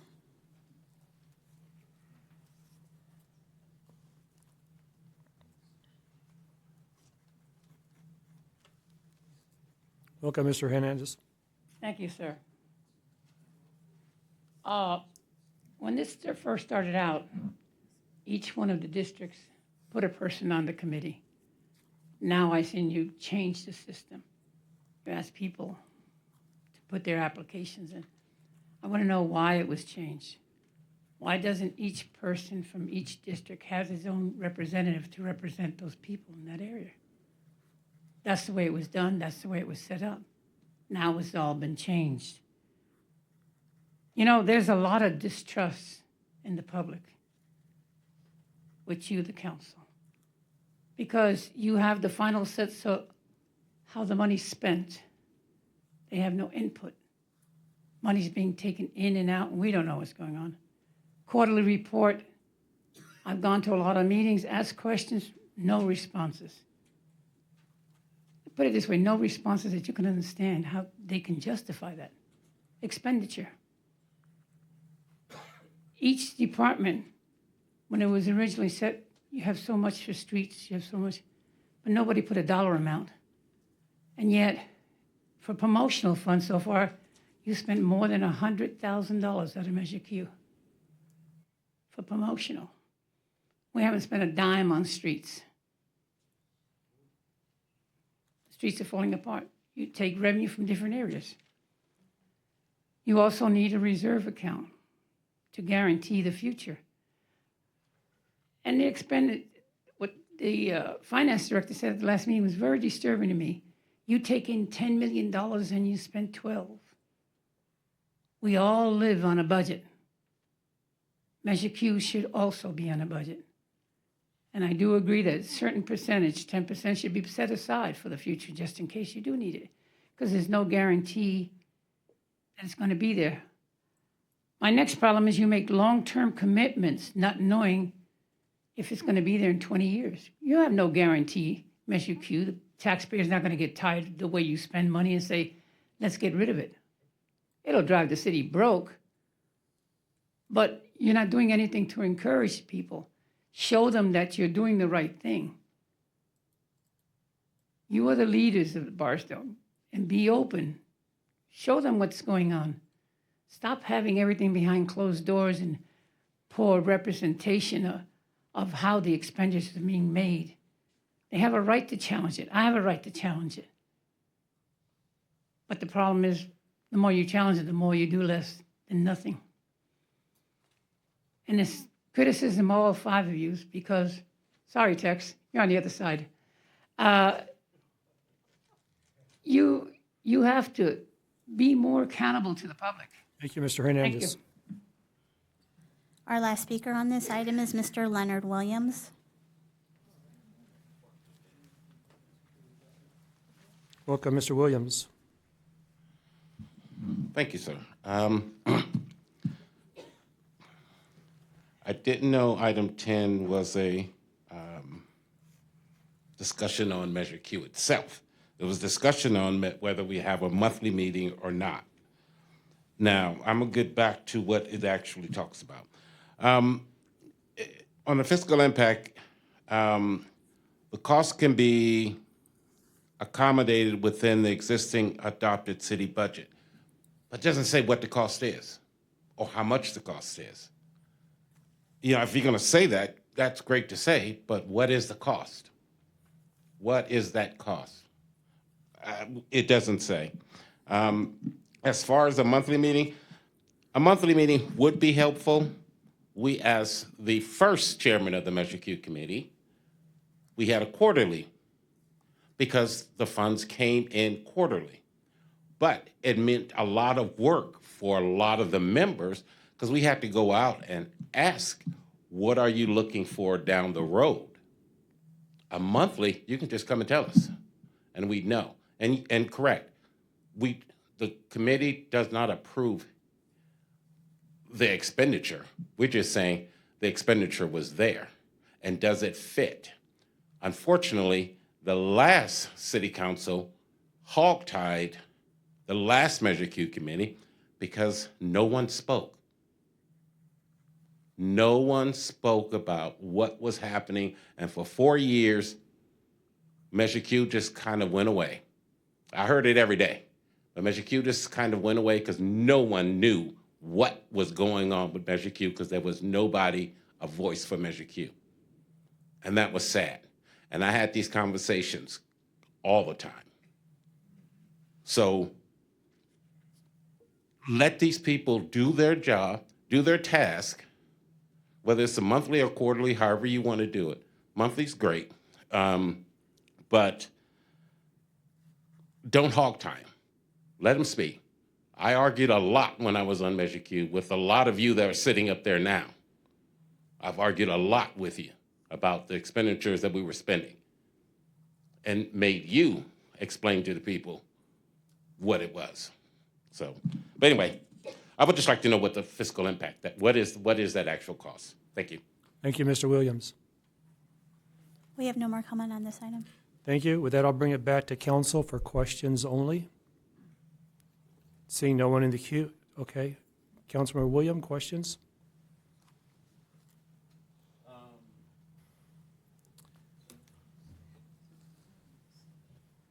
A question is, Measure Q funding is for the entire department, or is it for just the Measure Q officers, firefighters, or staff? Measure Q can be used on any city purpose. Each year's adopted budget has designated a certain segment of officers, firefighters, other expenditures as Measure Q funded. But it could be used on anything the council Measure finds lawful. Measure Q police vehicles are labeled Measure Q. I would think that that funding for Measure Q was going for that particular car that they bought for Measure Q, correct? Yeah, if we've bought, I'll defer to Ms. Harris, but yeah, if the city's bought a device, a physical asset, a fixed asset with Measure Q funding, then it was, there's a match there, bought with Measure Q funding labeled as Measure Q. And maintained by Measure Q. Absolutely. So funding is daily as these vehicles, fire, police, or city vehicles that's under Measure Q are being used every day. So they're fueling up every day. Correct. Are the general fund vehicles being filled up off of Measure Q funds? No. Okay. See no one else in the queue, I will entertain a motion for approval to go to a monthly meeting.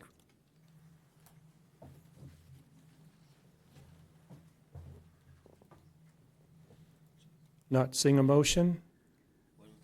I'm waiting for a motion. I'd like to go ahead and a motion, because I want to go into discussion. You can motion for discussion or approval. I'd like to, a motion for discussion. I have a motion for discussion. Do I have a second? Second. I have a motion for discussion by Mayor Pro Tem Rose, and I heard the second from Councilmember Noble. I'll call for a vote on a motion for discussion.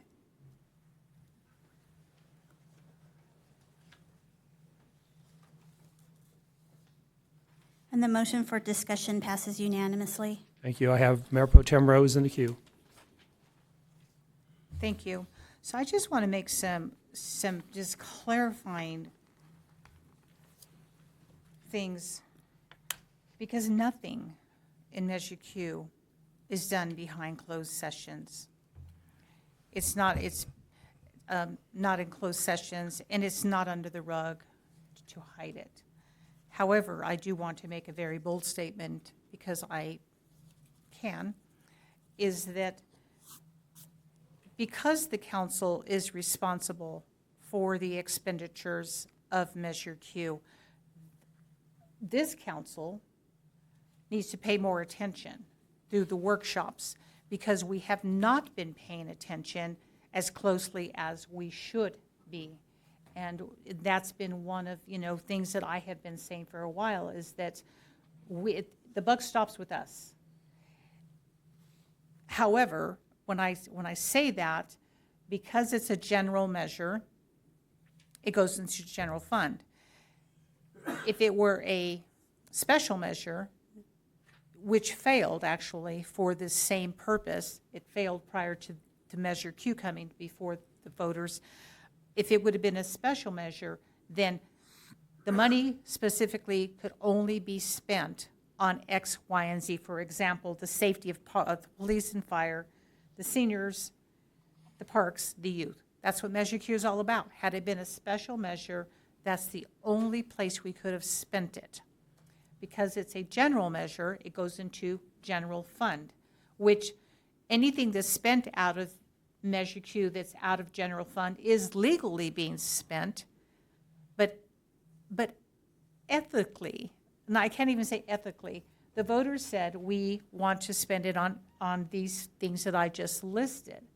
So I guess what I want to say is responsibly, this council needs to ensure that the direction is to staff is that we prioritize, and that we should look at those 5 things that the voters said we should be spending Measure Q on. We look at those priorities. We have a 5-year plan. That 5-year plan went away. Now it's a 2-year plan. I think, was it a 2-year plan? I believe it's a 2-year plan. Before the former city manager was arranging a plan, and he wanted to arrange a new 5-year plan, but those plans have not actually come to fruition yet, but they were on the table. So this council needs to direct, and that our city manager, interim city manager, come up with a I would recommend a 2-year plan. 5 years is way too long because we kind of swayed away from those plans. 2 years is more realistic, and so we need to look at that. I also want to make the statement that I have the ordinance in front of me because I always bring my homework, and the appointments, contrary to what I heard this evening, the appointments and reappointment procedure. The city council may elect to cause public notice of commission position vacancies and receive applications from interested residents on a citywide basis. So we have that choice. Alternatively, the mayor may request nominations of applicants from each council member for an eligible appointee residing within their district. And I have continued, and I believe we've all continued to strive to get within our own districts. Again, the mayor may request that. If the mayor chooses to request that, then we will continue to do that. I want to move on to say that there was questions whether the commissioners sign off on the expenditures. These are the limitations. The powers and duties of the Resident Oversight Commission shall be review on a quarterly basis the city's expenditures of revenues received from the 1% tax. Prepare a report at the close of each fiscal year of the total revenues received by the tax and the expenditures amount categorized by each city department, including the Barstow Fire Protection District annual report. And then they present this annual report to the city council as part of the annual budget process. So in this case, Matthew, if let's hypothetically say, and I think it already happened, that the chair does not agree, the chair speaks just like the mayor speaks on behalf of the council, on certain things. The chair speaks on behalf of the commissioners. And if the chair chooses not to sign off on it, they're not bound to sign off on it, but at minimum, we at least need to see the report. Right. If the chair chooses not to agree with or sign the report, then it would come in from the vice chair or the rest of the commissioners. And we should also give the chair an opportunity to say why they chose not to sign off on the report, correct? Yes, that would make sense. And then the limitations, it talks about the Oversight Commission, that they may discharge its responsibilities in the manner and means selected by, except as follows. It shall not direct the expenditures of revenues for any purpose. It's very clear that this is an oversight resident committee to overlook, to ensure that we are spending the money according to how Measure Q was sold to our voters.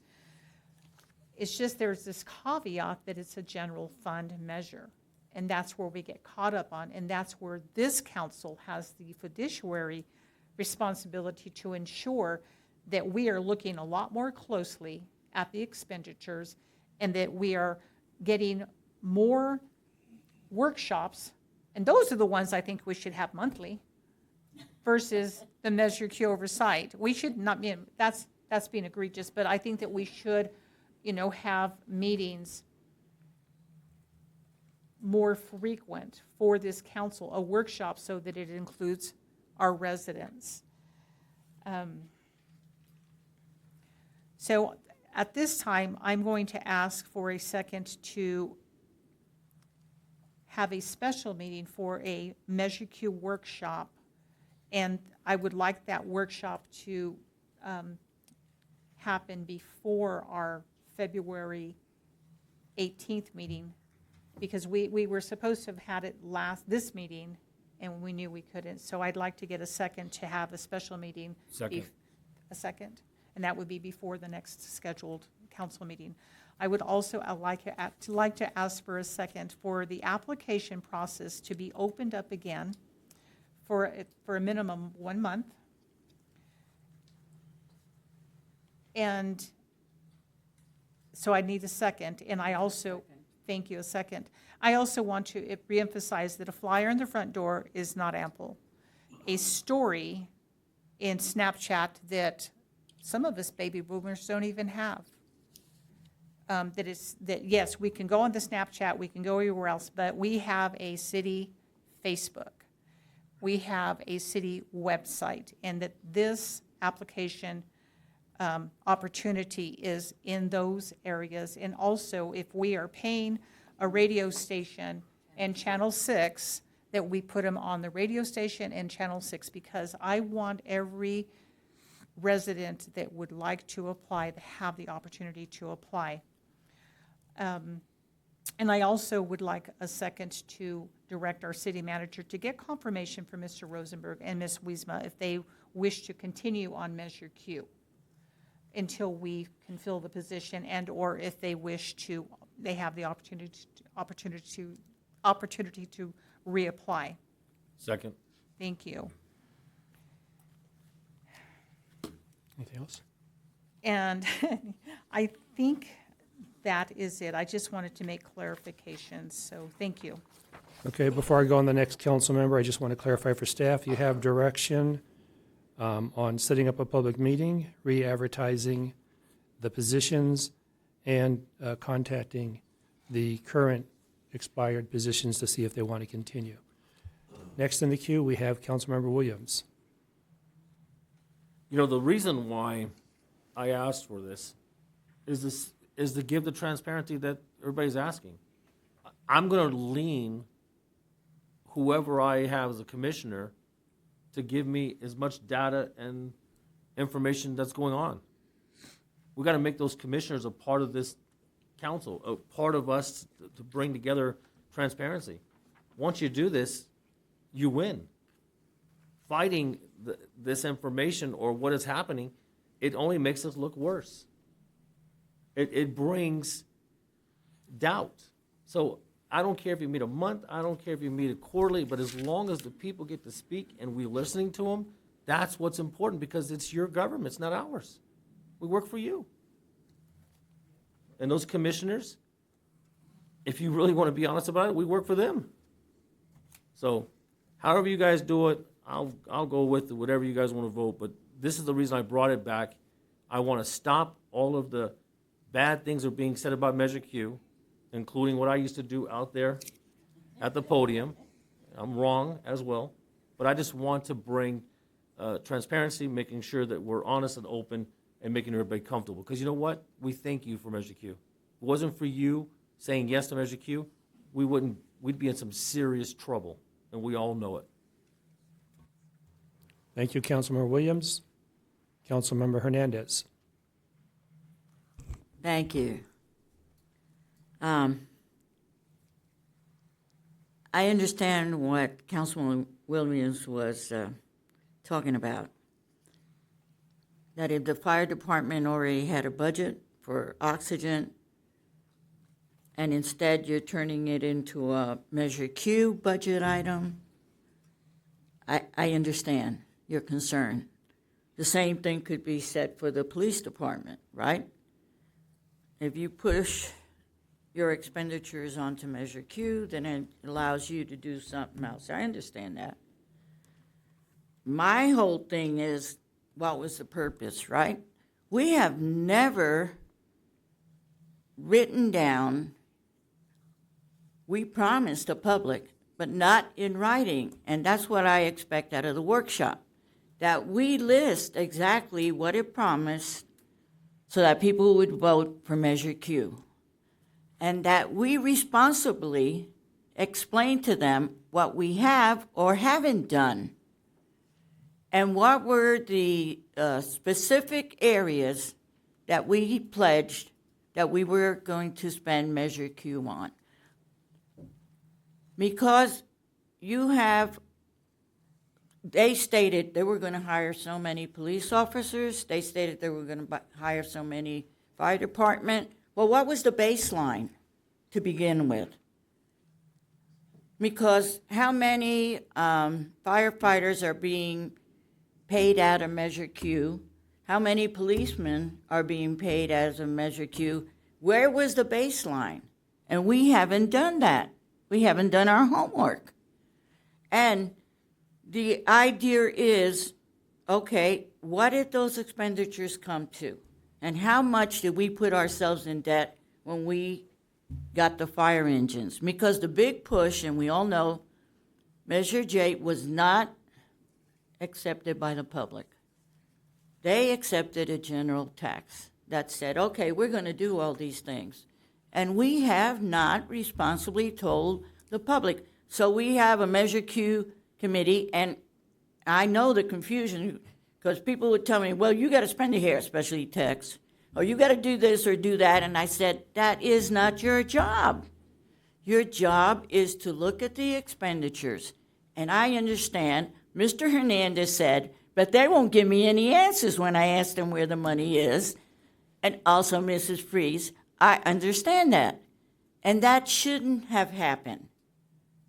There should be an easier way to explain to the public and not all these columns that says, okay, we spend this much on firefighters for that quarter. We spend this much on the police department for this quarter. We spend so much on Park and Rec. Because I took exception when a statement was made that Lillian Park was part of Measure Q. Because the presentation that was done at the park was the money that we're getting from the contracts with the government is what paid for that. So that's a double message, because I had somebody bring that to my attention. So how come the city manager said that was this funding, and your finance director said it was this funding? So which is it? So where's our credibility, right? If we give mixed messages, we need to clarify those issues. So my understanding of a Measure Q workshop is that we start with a baseline. We take care of the 5 years we promise, we explain, and I'm not one for 2 years, I'm more one for 5, because expenditures like for the police department and the fire department are long-term when it comes to equipment, not a 2-year. And there are things that, yes, we can say, okay, this is budgeted for a 2-year period and whatever. And so that, when I said, what was the purpose of a monthly meeting when we don't have a baseline to begin with, I said, that's not the way for us to do business. And another issue is overtime. In the past, we were always informed by the PD and the fire department about overtime. And yet, we are charged on Measure Q for overtime, but nobody's keeping track.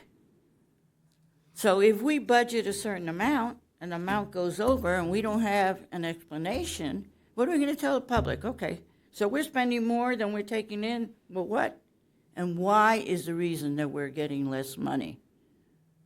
Why is there less in Measure Q? We all know that people are not spending as much because of the economy and because of electric vehicles. So we need to look at all those things and take them into consideration.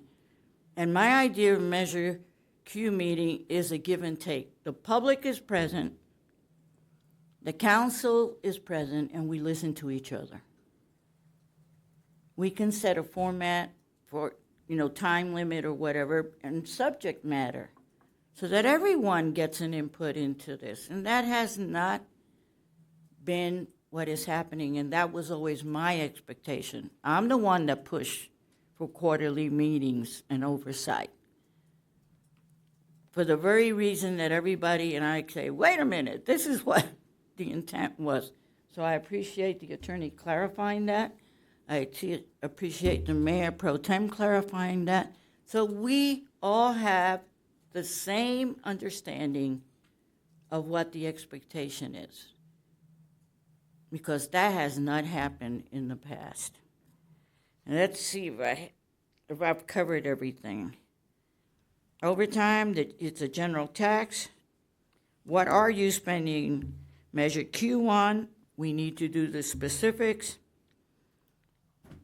and look at the department's budgets and see, what were you originally given as a budget for the PD? excluding Measure Q expenditures.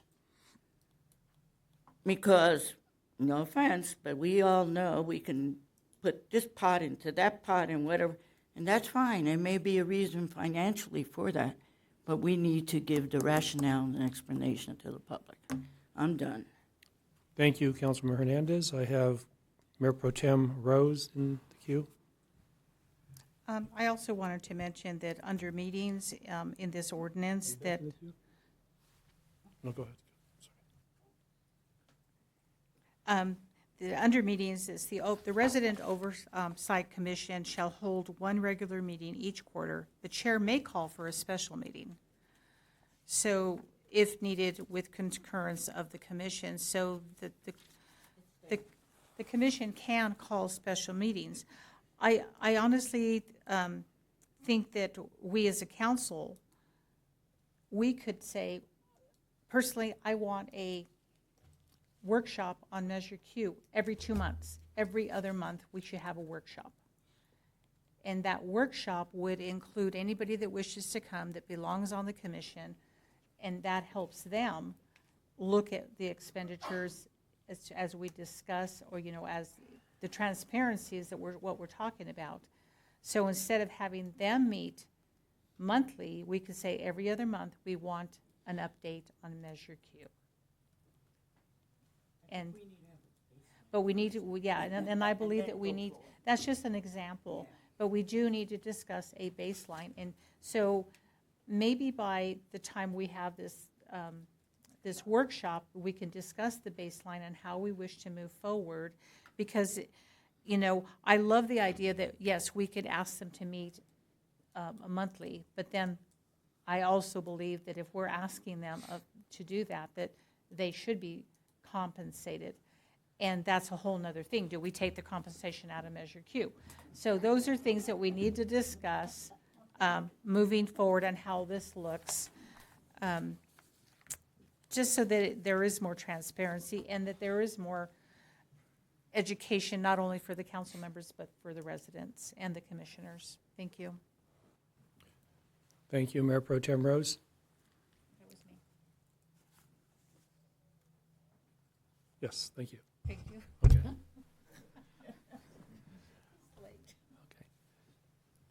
All right, so, you know, I hope the public gets what we're doing here, and we are trying to be transparent. I thank Councilmember Williams for bringing this subject plus the streets. We want to give you the information. We want to get the input. We want to listen. We did start with the appointing by district. I believe the reason we pulled away from that is public was thinking we were just appointing our clones. My last appointment, I was in District 1, and I appointed Ms. Peggy Freeze, or Turner. Councilmember, as I moved to District 2, Councilmember Hernandez wisely kept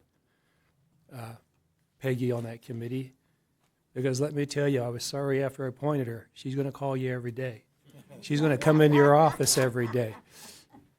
Peggy told me the things I needed to know, and that's if I decide to go back to appointment, which means then you won't advertise, that's the type of people you would need to appoint. And I'm not saying I'm doing that. I'll let you know. So I hope that the people can see the transparency that we're going to try to give up here. And with that, the motion was for discussion. Do I have a motion for approval? Not seeing a motion, it does not come to the dais. We'll move on to agenda number 11.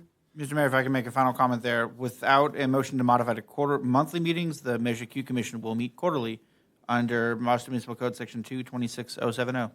Or as often as they desire. Correct. Item number 11, 2024 Christmas tree lighting. This is also just a receive and file. So I have nobody presenting. Is this just for question? Well, actually, Councilmember Williams had requested the information be brought forward in a staff report, and that's the information that's before you. I'm available for questions. Okay, any council member want to go in a queue for questions of staff? Councilmember Williams. Yes. First of all, let me just say I don't hate the event or the tree. I don't want to get that going out there. I am concerned with the amount of money that's been spent on this event. I'll give you an example. Question is, would a 15-foot tree versus a 20-foot tree, would we have noticed? Probably not. Would we notice the price? Absolutely. The questions I had that were answered is, did we go out for bid on these trees? Well, I got the bids. What concerned me with this thing, and here's the question I got for staff, what took you so long to answer me as a citizen twice, and then as a council member when I asked for the request? I think originally, when your request came in, it was the question regarding the lights at the City Hall. And I asked for clarification, thinking you were asking for like the Edison bills or something, and you said no. Then you updated your request saying that you wanted the cost of the entire event, including staff. Well, some of the information's not available yet until that information is collected from the department, with the timesheets and all that, as well as making sure all the bills were paid and all the CalCard statements. So there was a delay, and then as you're aware, we were closed for the holiday. So here is the completed information. Well, I asked for that, and I never got the answer the second time around. I asked that way before the holidays. So the reason I'm asking these questions is I see you have a quote in here for $21,000. I do believe that is on the tree and the star. What did that star cost us? That's the cost of the $3,294. For a star? Yes. And the event, the event itself, where it says event LLC, that's $7,690. What did that pay for? That is the invoice, I believe, for H Pro Productions, and I think that was for the rental of the stage, the sound system, the microphones, the lights that were provided the night of the event. Was there a snow machine or something that was supposed to happen? I believe that was also part of the H Pro production. Yes. Okay. I didn't see this. Yeah, I guess you wrapped it all in one. It's under the lighting package. Okay. It says Snowflake. That's their snow machine. What about the tree toppers? Is that Main Street Designs? What is the tree toppers? That's the tree topper that's on the invoice for the $21,000. So the Christmas tree was $16,154, and then Okay. the topper was the $32.94. Okay, so that's a combined total for everything. Yes. We rented the lights to put outside the building? No, we actually purchased them. Good. The quote that's in here is actually, because when we started looking at the pricing for the trees, we then thought, well, maybe it would be less expensive for us to rent it and have somebody come and install it. But as you can see, the quote that we got for the rental of a 20-foot tree was more than what the cost would have been to purchase one. What's the projections for next year's tree lighting cost? I would say, We know we can count 21,000 out. oh, yeah, absolutely. So, I mean, the only thing you would really probably look at is staff time, and possibly any, minimal expenses, being that a lot of the big items were purchased this year. So this one-time buy of the amazing star, I'm still not happy with the star, but it is a star. The stage will still cost us, we'll still see the $7,000 if we get the snow machine and the stage and all that stuff together, correct? That is correct. And one of the reasons we have to really look at is for safety concerns. We have to ensure that it's something that is going to be able to hold the weight of, we had performers that were on there. And so that's the concern. And the stage that we have probably wouldn't have been able to accommodate what was going to be happening on that stage. And then also with the sound system, we have to take into consideration a safety concern. Let's say there's an emergency and you have to evacuate the entire area. It's something that is used also for public safety. I mean, you saw what happened, in New Orleans, and, how are people being notified that there's an emergency or something going on? Does the city own its own sound, its own stage?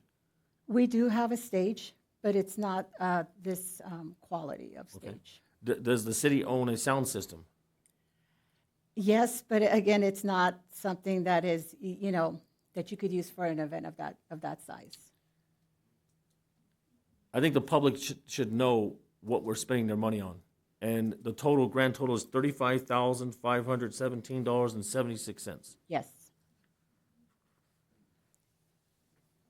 Do we believe that's the right thing to do? I mean, do you, the staff, do you guys agree that that's the right thing to do, spend $35,000 knowing that we've got other issues going on? Uh-oh. Okay. Well, I'll give you my opinion. Okay. I believe that there's multiple things, that need to be done in a community. If you go to another community, you look at the things that they do. And everyone likes to talk about other communities, but then nobody here wants to spend money on anything to do those community events. I'm a big 4th of July guy. I'm a big, Easter, Christmas, those things. I think the city should do events, if the budget is accordingly. I think we should give out hot dogs. I think we should give away stuff like that for people and kids that can't afford these things to come enjoy those things. Do bounce houses for them at 4th of July, those kinds of things. I 100% support it. Do I think that there's other avenues and different things we can do? If the budgets have a restriction, then I believe that, yes, we should plan accordingly. But if there is funds available, then I do believe in providing those activities for the community 100%. So, would you agree that a 15-foot tree would have been just as good as a 20-foot tree? I'll take that as a yes.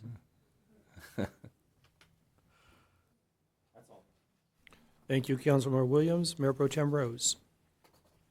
Thank you. So I just want to quickly say, does Barstow deserve an amazing event as such? Absolutely. Does Barstow deserve everything that any other big city has for our citizens? Absolutely. Absolutely, 100% yes. But in saying that, and we've already gone through this, and I appreciate that Councilman Williams, did bring this to the council because he was getting no traction as a resident, and now he has traction. And so I appreciate that it is before us, so we can just touch a little more on it. I do have a question. Who approved this? There was a little initials on the H Pro Events LLC. Who approved that? So it's part of our approval of invoices. Only certain staff members can approve anything over $1,000. Anything over $1,000 then goes to the city manager for approval. So is it fair to say that the initials I'm looking at is our Mr. Espinoza? Yes, that is correct. Okay, because he did say at that meeting when we were kind of blindsided on the costs of the tree that he approved this. And I understand that this council approved a budget. Can you remind me of the budget that this is coming out of, please? I believe this is the community benefit budget line. And we approved it during the budget process? Correct. We approved a budget. We did not approve a tree. I'm going to make that very clear. Okay. Okay. So my question is, we had 3 quotes. Well, actually, I see one from Christmas Designers, and on October 30th, they quoted $17,000 for the tree topper and a 20-foot tree. But then they gave us a quote, but then they moved into November 12th and said that they were sold out. Is that correct? That is correct. So that was one quote. Yeah, and the reason is that we didn't have an account established with that organization, so we actually needed to establish an account with them, and that took a few weeks to get established. Thank you. And then we received a second quote from St. Nicholas for $41,000. Yes, and that was just to rent the trees, and they quoted 2 different sizes, but that wasn't keeping anything. And as you can see, just a 20-foot tree was more to rent it than it was to actually purchase it. Thank you. And because we have invested in this tree, you know, I assume that it's packed and doing well wherever we've stored it? Yes, that is correct. Okay. Potentially, we could move forward, because Christmas comes every year, at least on my calendar, that moving forward, we have had these events down in Old Town Barstow, correct? That is correct. And Mr. Heldreth? Oh, I'm sorry, go ahead. I'm sorry, I should have been more clear. I apologize. No, yes, originally the Christmas tree lighting was taking place on North 3rd Street, right there in that pocket park. And the city actually purchased a real tree, and that's what we did. And then one of the reasons why we did relocate, we went to the Harvey House, and then we relocated up here as well. The one, whenever it was on 3rd Street, unfortunately, they stole all the decorations off the tree. So we figured that if it's here at City Hall, the police department's right next door, and they can watch it because there's cameras out there that watch the the front entrance. And so that's why the decision was made to move it up to City Hall instead of having it down on Main Street. And then same thing at the Harvey House. There we couldn't put the decorations outside. They had to be up on the balcony, and so we just kept looking at ways how do you encourage people to get more involved, and that's why the decision was made to put it up at City Hall so that we can actually put the decorations on the tree and they'll stay, and pay for them one time instead of every year. And then the same thing is that's why we shut down the street so that we can have more of an event type atmosphere instead of just a tree lighting and everyone goes home kind of thing. Right. So potentially, I mean, unfortunately, we're stuck with this 20-foot tree that we need to keep an eye on. So, I mean, because the Harvey House worked really well, correct? Yeah, it was a smaller tree, of course, but and then they put everything up in the balcony. So if you stood out by the track and you looked up, you could see like the Christmas lights. They were all decorated up there. The other big issue is there's no parking down there, relatively for that size of an event. People are parking everywhere, so there's pros and cons. There's for no everything. parking here, for sure. The only good thing was whenever you close the street, it allows people to park on the side and then walk to the event. So potentially, this December, when we have the event, we don't have to rent a stage, because at the Harvey House, we had no stage. We just put chairs, and we had no stage, but we had a good sound system. Correct. We can dial things back 100%. What I believe the objective is I don't know who performed, but I know it was dancers, the youth. They performed last year and the year before and the year before, and I love the fact that we have to get a nice sound system and a nice stage. However, essentially, we don't need those if we needed to cut back, correct? Correct. I would still potentially do a sound system. The only Well, reason. the sound system, yes, Yeah, for sure. but the stage, we can set things up differently to where people stand in the street more and they perform up in the parking lot. There's things that we could do differently. Correct. To save money. Correct. Because I was present, and the snowflake, the snow going out, they were small on each side of the stage, and the kids loved it. So I liked that idea. They did love it. I guess my other question would be, we paid for a generator. Do we not have any generators that we could have used, that we can use in future? I guess what I'm trying to say is bottom dollar, instead of just continuing to pick this apart, is that in December, that we look to do more for less, to try to make up on the money that we did spend this past year, is what I'm asking. Absolutely. Okay, that's all I have. Thank you. Thank you, Mayor Pro Tem. Councilmember Williams. Was there any Measure Q funding spent on this event? Not that I'm aware of, no. No. Yes, actually, it is Measure Q money. All of it? It's under the community promotional. Promotional, not the, okay. Like the community events. Not, yeah. Correct. Thank you, Councilmember Williams. Councilmember Hernandez. I also wanted to mention how much money we spent on a live tree and a planted tree, and they all died. If you start adding up those bills, and that was my point that I made on Measure Q, is disguise funding, and it is Measure Q. And we did not say to folks we were going to spend money on that. So I think when we have this workshop, we really need to get into specifics. So we all know, and if the public agrees, okay, you know, that kind of money, certain amount can be spent for that. But that wasn't on the list when we had these discussions. And at least this tree is not going to die. Thank you, Councilmember Hernandez. Mayor Pro Tem Rose. Thank you. I forgot to ask one more question. Not ask, I guess, well, a question. So this event was done on a Friday. We're closed on Fridays.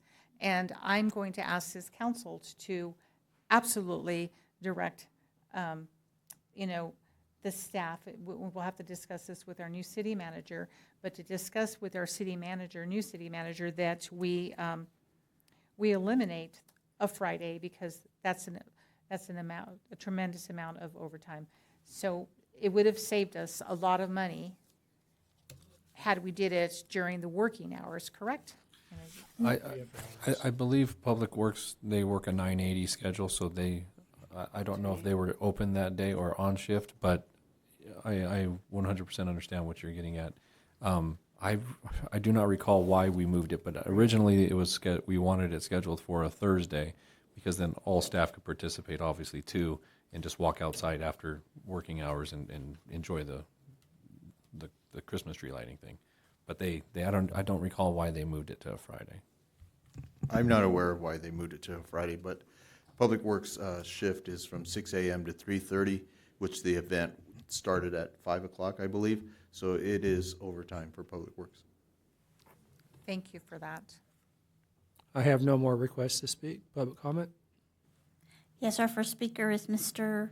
Darren Fickstad.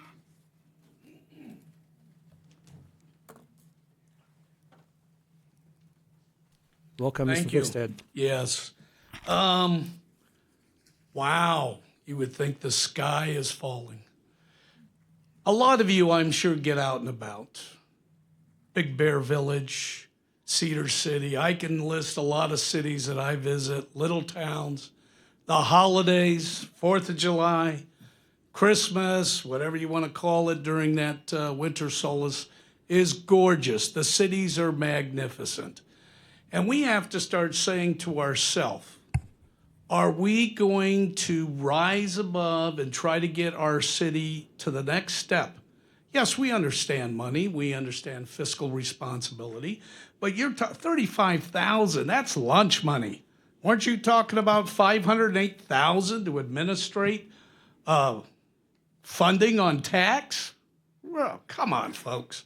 So the funds are there, and if it was me, if you go and look at budgets in other cities, they've got $100,000, $200,000 they do every year for this stuff in their town, and they put on a big 4th of July event, and they put on a fantastic holiday, and the kids love it, and the seniors love it, and the tourists come out.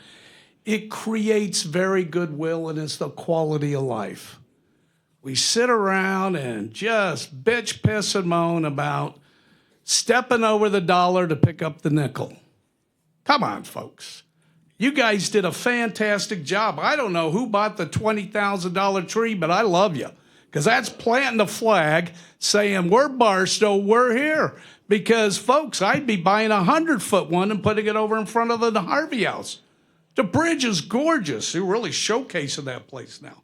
So we have a great opportunity to move things forward. Okay? The funding's there. We don't have a money problem. We have a money management problem. You're always looking at funky things. Let's get a spirit going here, folks. You want us to invest. You want us to build housing. You want your kids to stay here. You want generations. We got to get together and make it work. Yeah. How many live trees did you buy? I'm sure about $20,000 worth the last few years. You got a great tree. I liked it. I said, yes, I want to know who went out and bought that, and I want to take them and buy them a beer. I loved it, and I want to see you do more of it. I want to see you get more decorations going up on flagpoles around here. I want to see the lights lit up going across. I want people to think when they come to Barstow, go down Main Street, it's like, what a neat little town. I'm with Chris on that. Folks, we got to get out there and make it happen. And it's not just the government or you folks. You got business people that could get involved. So I want to thank you. Thank you, Mr. Fickstead. Thank you, whoever did that. I love you. Our next speaker is Mr. Mike Hernandez.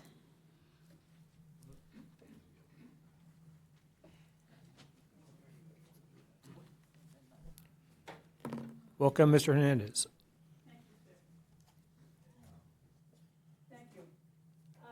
Here comes Scrooge. You know, the primary problem with this thing is that the city manager had the authority to spend the money, and he didn't need your consent because he has an expense account of $75,000. Until you change that rule, you won't know what's going on. You have to go back the way it was before. $25,000, it goes to the council, so the council can see where the money's being spent. You say $38,000 is a lot of money, and that's true, it's not a lot of money, but to some people it is. And you talk about having a lot of fancy things. Well, our population is 1/3 or 1/4 of Victorville, Hesperia, Apple Valley. When you talk about that, you're talking about collecting 4 times the amount of tax money than we receive. And with those tax dollars, they can do what they want. And tax, what you're asking for, when you're here, you don't matter. Up there, you can ask for it. You can demand it. And you will know what's going on. And that's what we need. We need people to know what's going on and be willing to share it with the taxpayer instead of holding back. And as far as the promotional fund, you need to set some sort of ceiling on that promotional fund. It's being used and exploited and being taken advantage of. So I look forward to watching the Measure Q meetings so I can come in and voice my opinion again. Thank you. Thank you, Mr. Hernandez. Our next speaker is Mr. Leonard Williams. Welcome, Mr. Williams. Thank you, sir. Okay. I always, when I saw this on I just first want to say the Christmas ceremony was fantastic. I love the tree. I loved everything about it. Had a great time. Yes, it came out of the Community Promotional Fund. We know that. It comes out of the Community Promotional Fund every year. So I don't understand what the big deal was on that. But here we are. We have $35,000 we spent on the tree lighting ceremony for the citizens of Barstow. Wouldn't it be nice if we wondered how much we spent for the 4th of July for the citizens of Barstow? And why isn't that asked? Why isn't that question asked? $58,000? Fireworks? Nobody's complaining. I don't understand this. I don't understand the reason why it's even here. You know, and it wouldn't be here if we would listen to our people in the community. You know, I'm not beating this up. It's $35,000. We spend overtime for the police and fire out of Measure Q, all of them. We don't just do Measure Q. So, but nobody blinks about that. This is ridiculous to me. Thank you, Mr. Williams. Our next speaker is Ms. Marshall Wiesma.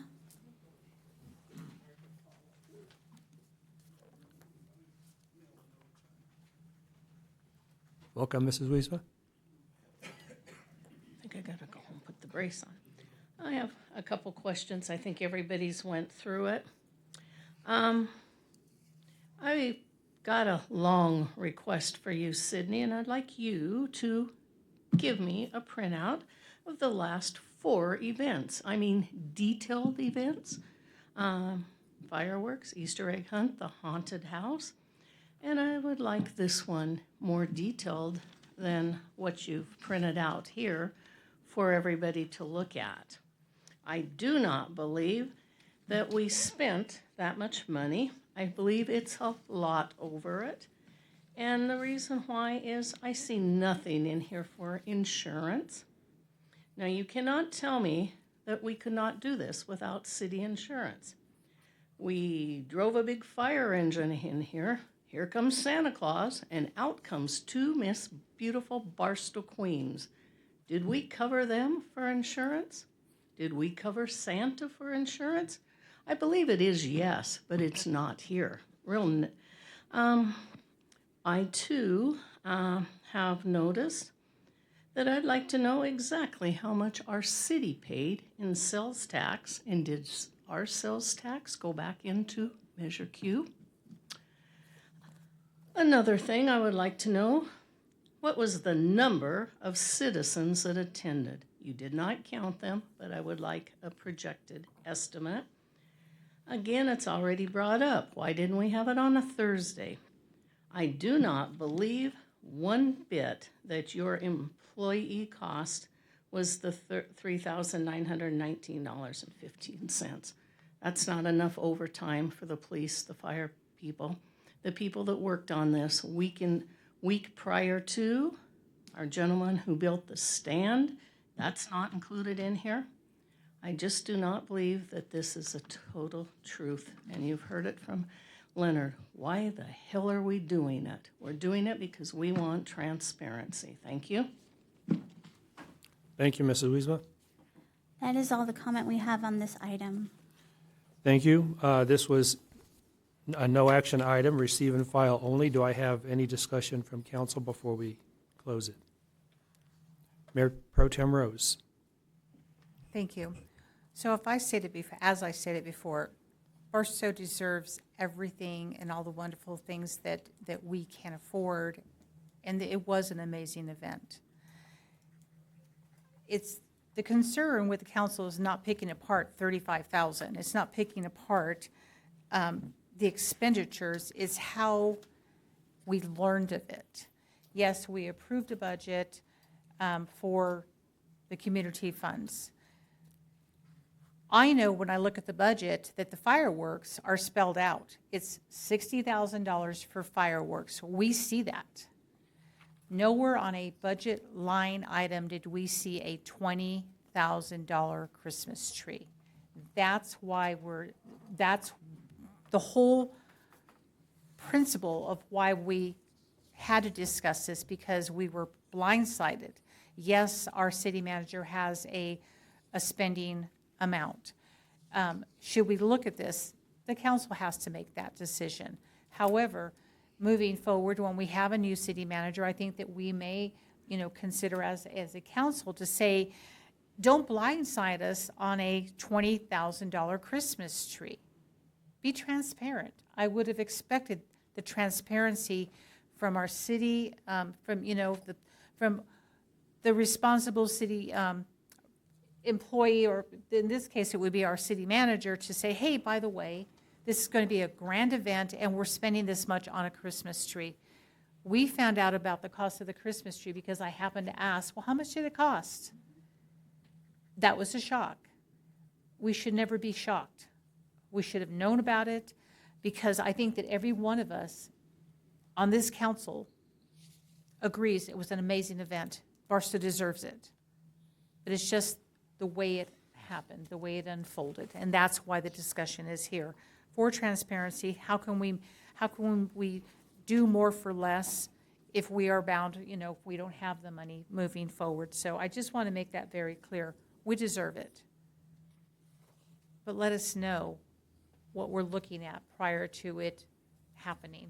Thank you. Thank you, Mayor Pro Tem. I'd just like to remind the public that this is a city council meeting, not a city staff. Questions are to be directed to the council. If you want to request documents from staff, the door is the west door over there, not here. However, if you direct your questions to council, council may pass that on to staff. Ms. Harris, did you make notes of everything that Ms. West wanted? Okay, I'm going to ask that you please furnish that to her. Thank you. That will conclude item number 11, and we will move on to general non-agenda public comment. This is a time and a place for the general public to address the governing board on matters not on the agenda and within the city's jurisdiction. Speakers are asked to limit their comments to 3 minutes or less. All requests to speak must be received prior to the agenda item being addressed. If special accommodations are required, a 48-hour notice must be given to the city clerk. Madam Clerk, do we have any requests to speak? We do. Our first speaker is Mr. Brandon O'Brien.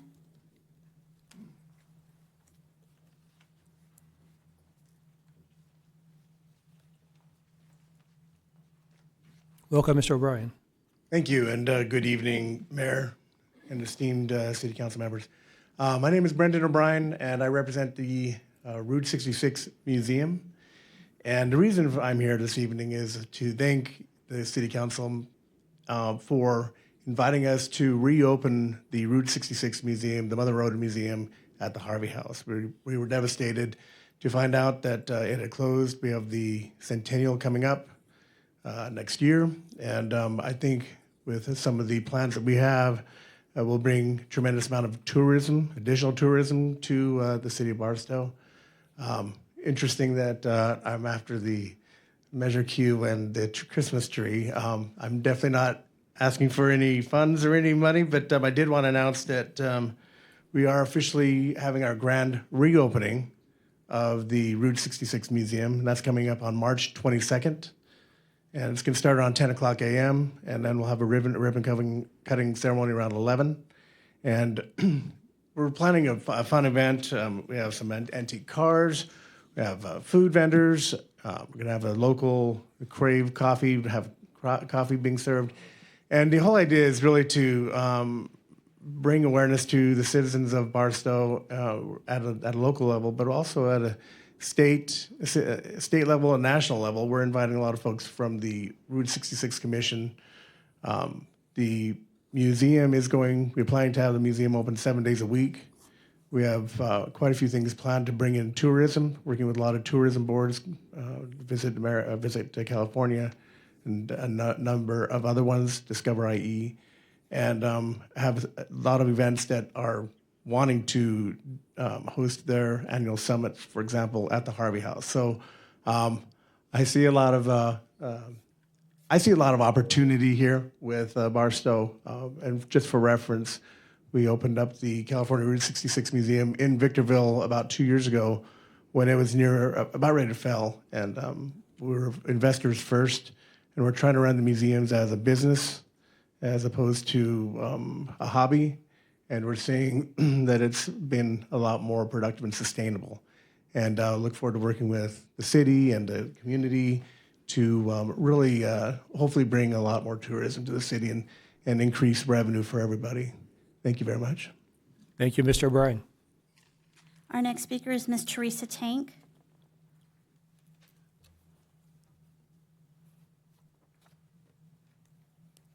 Welcome, Ms. Tank. Thank you. Good evening, council and staff. I've been speaking on the issue of animal control for a while now. I've noticed a lot of back and forth of residents who need stray dogs picked up, especially lately on Facebook. Last I knew, the police department was to be picking up aggressive and dangerous dogs only, but now it seems they are picking up some and not others that are non-aggressive. I sent a recent email to Mr. Noble about his comments from last meeting, who forwarded it to Mr. Heldreth, who stated that the police department will handle any calls for service regarding animals.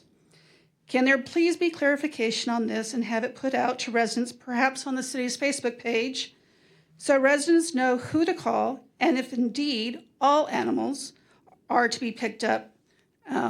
I know there was just one, I think earlier last week, people were telling them to call the police department, and the dispatchers telling them that the police won't pick up anything but aggressive. But I've noticed that other people were saying they picked up this dog the other day, which was an aggressive. So it's sending a wrong and not really transparent to the residents. So, you know, something that the city has not been transparent upon in the last 16, 17 months is on the shelter and on animal control.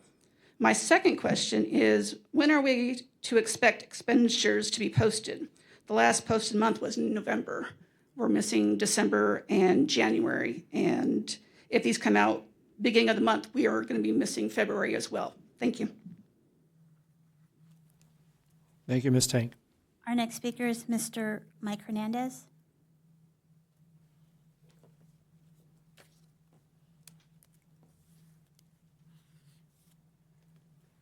Welcome, Mr. Hernandez. Thank you, sir. At the last meeting, I had brought out that the Marriott was overpaid by $62,000.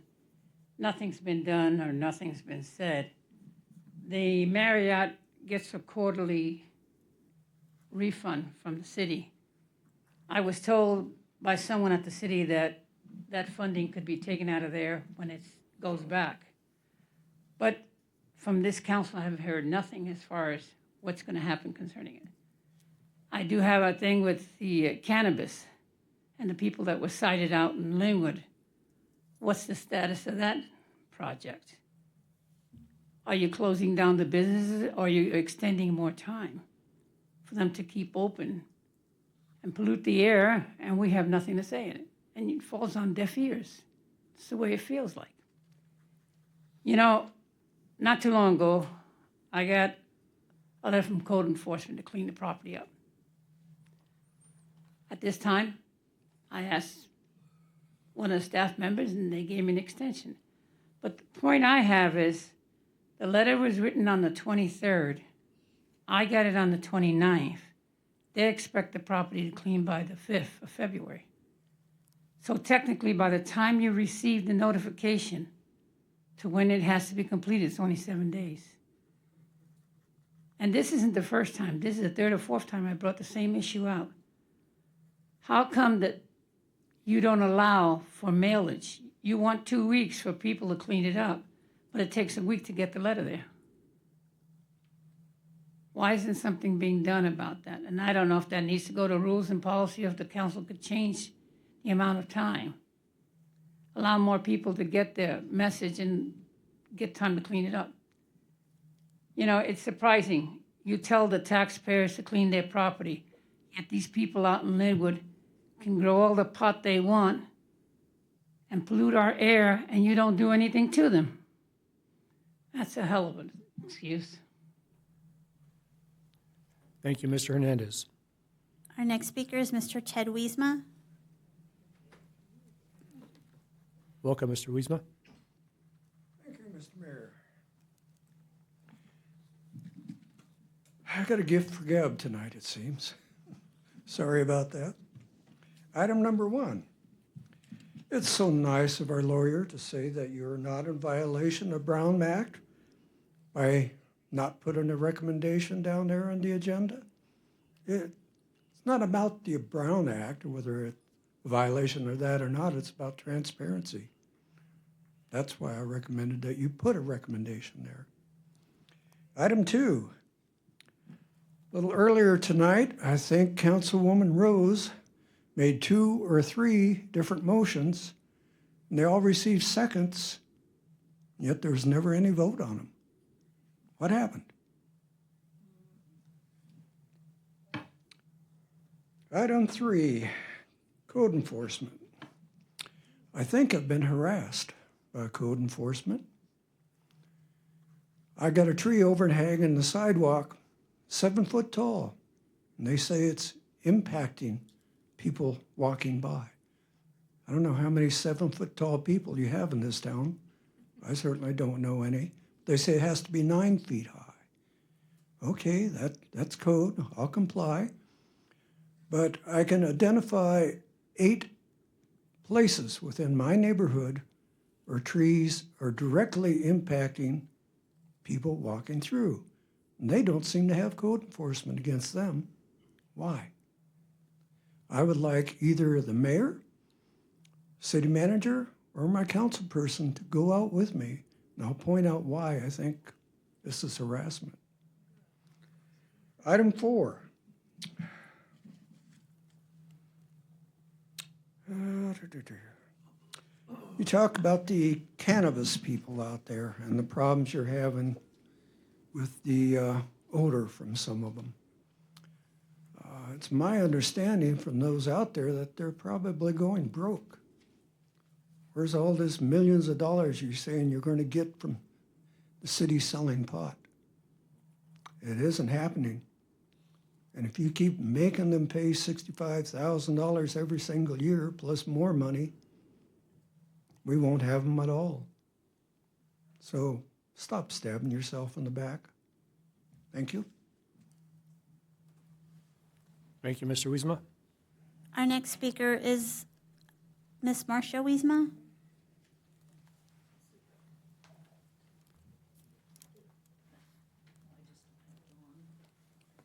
Welcome, Mrs. Wiesma. Welcome, and thank you for that. My comments are, may I have the exact amount that you, as a city, are paying Channel 6 to film city council and planning and zoning? And I understood once, and I heard something once, Matthew, you may have to find that and correct me from it, is that all our meetings would be on Channel 6, but they're not. Anyway, I have more use for Channel 6. Reese, I believe, is the person. I believe that we have a vaccine clinic. It's at the first of the, our second Saturday, second Saturday of the month.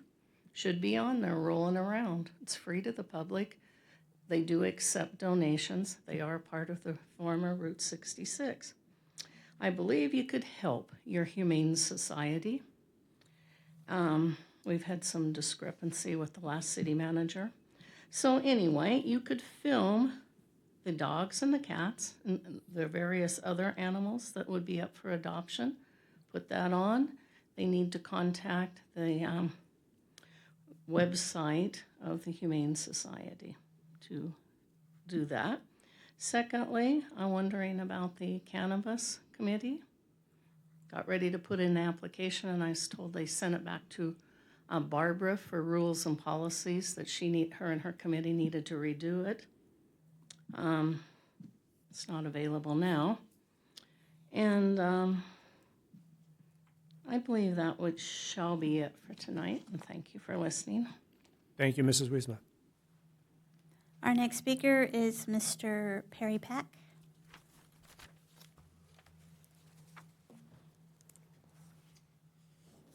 Welcome, Mr. Peck.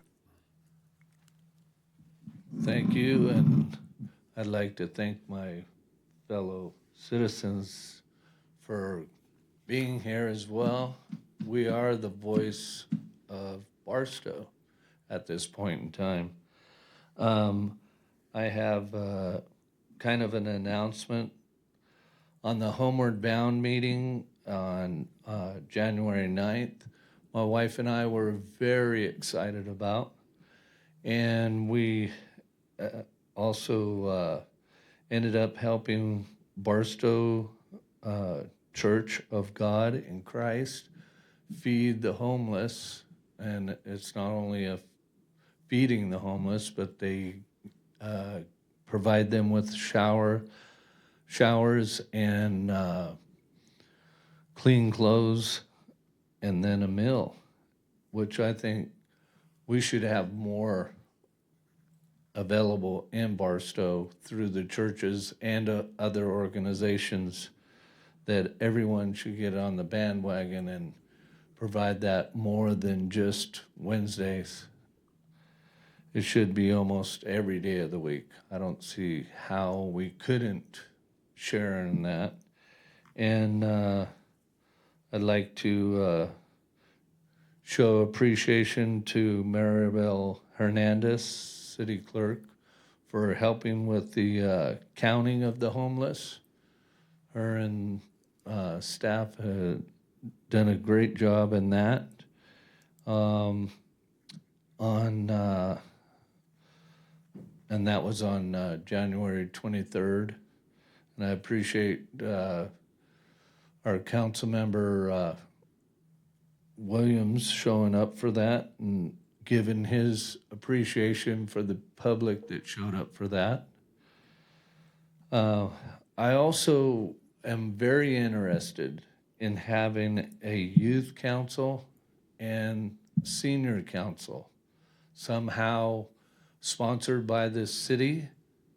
I think it would be a wonderful thing, and you guys would get even more information from the public on what you should do for the public. And remember, leadership, I don't know about leadership, but I know I voted for a representative, and I'd appreciate representation. And number one job of everyone in the council is to make sure that we're represented. And I appreciate you. Thanks. Thank you, Mr. Peck. Our next speaker is Ms. Vanessa Pack.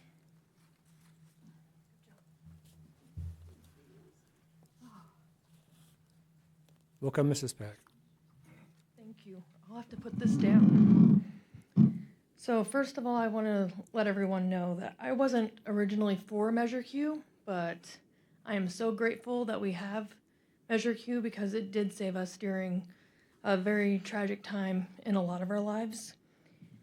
And then I also wanted to thank Councilmember Williams and our new police chief. Our new police chief may not know, but in November, I had a situation where my mom had somebody come to her home, and he seemed very, it was kind of out of the ordinary for her to get somebody coming up onto her porch, and he had a backpack and everything, and he just seemed very out of place. And so I had called her and I asked her, who that was, and he said that he was selling the Obama phones. And at 3 o'clock in the morning, I get this trigger on her alarm camera that somebody was picked up being out on her front patio. And so I had called and made a complaint at the police department back in November, and nothing was done.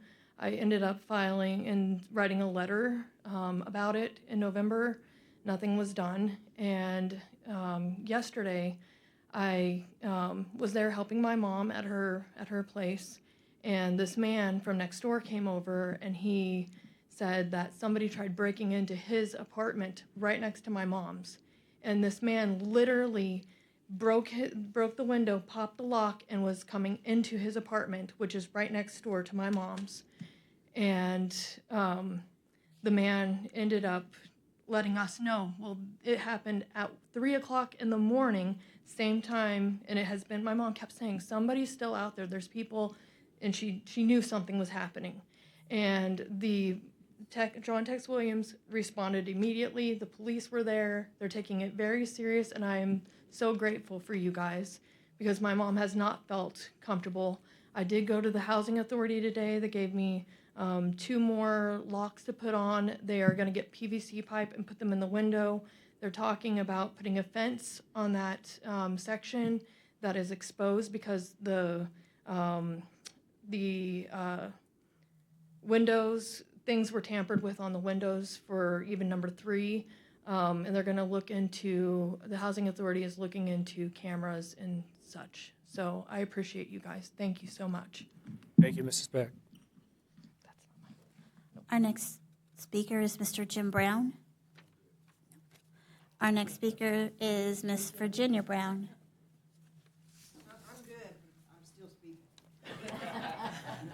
Welcome, Mrs. Brown. Hi, Virginia Brown, Barstow, California. I'm going to start with Mr. Heldreth about the streets. You had said that the grant trip, whatever grant it was you were talking about, was for specific roads, and they usually had to be around schools or whatever, but they had to qualify. Those are known as qualifying grants. And my question is, if we're going to have qualifying grants, are these grants going to continually only qualify those streets? Because if they do, then what's going to happen to all the streets that don't qualify? Are they just going to keep falling into disrepair because the city doesn't have them on their 5-year list and they didn't qualify for the special grants? Number one. Number two, we used to be a council and a mayor system that rushed everything through. You came through, you had to vote on it tonight. My goodness, it's an emergency. We got to do it now. If we don't do it now, it's going to just, it's going to implode in our faces. We got to get it done. This one seems to be slow walking everything to death. We have to have 20 meetings to discuss the same issue over and over and over before we even make a decision.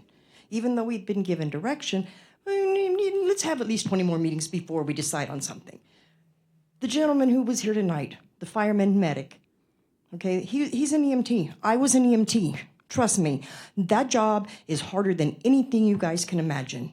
Because when you're out there on scene and you're dealing with those emergencies, you're not just physically handling everything. You have to emotionally compartmentalize everything. You have to put your emotions aside. You have to not think about, oh, this young man looks like my son.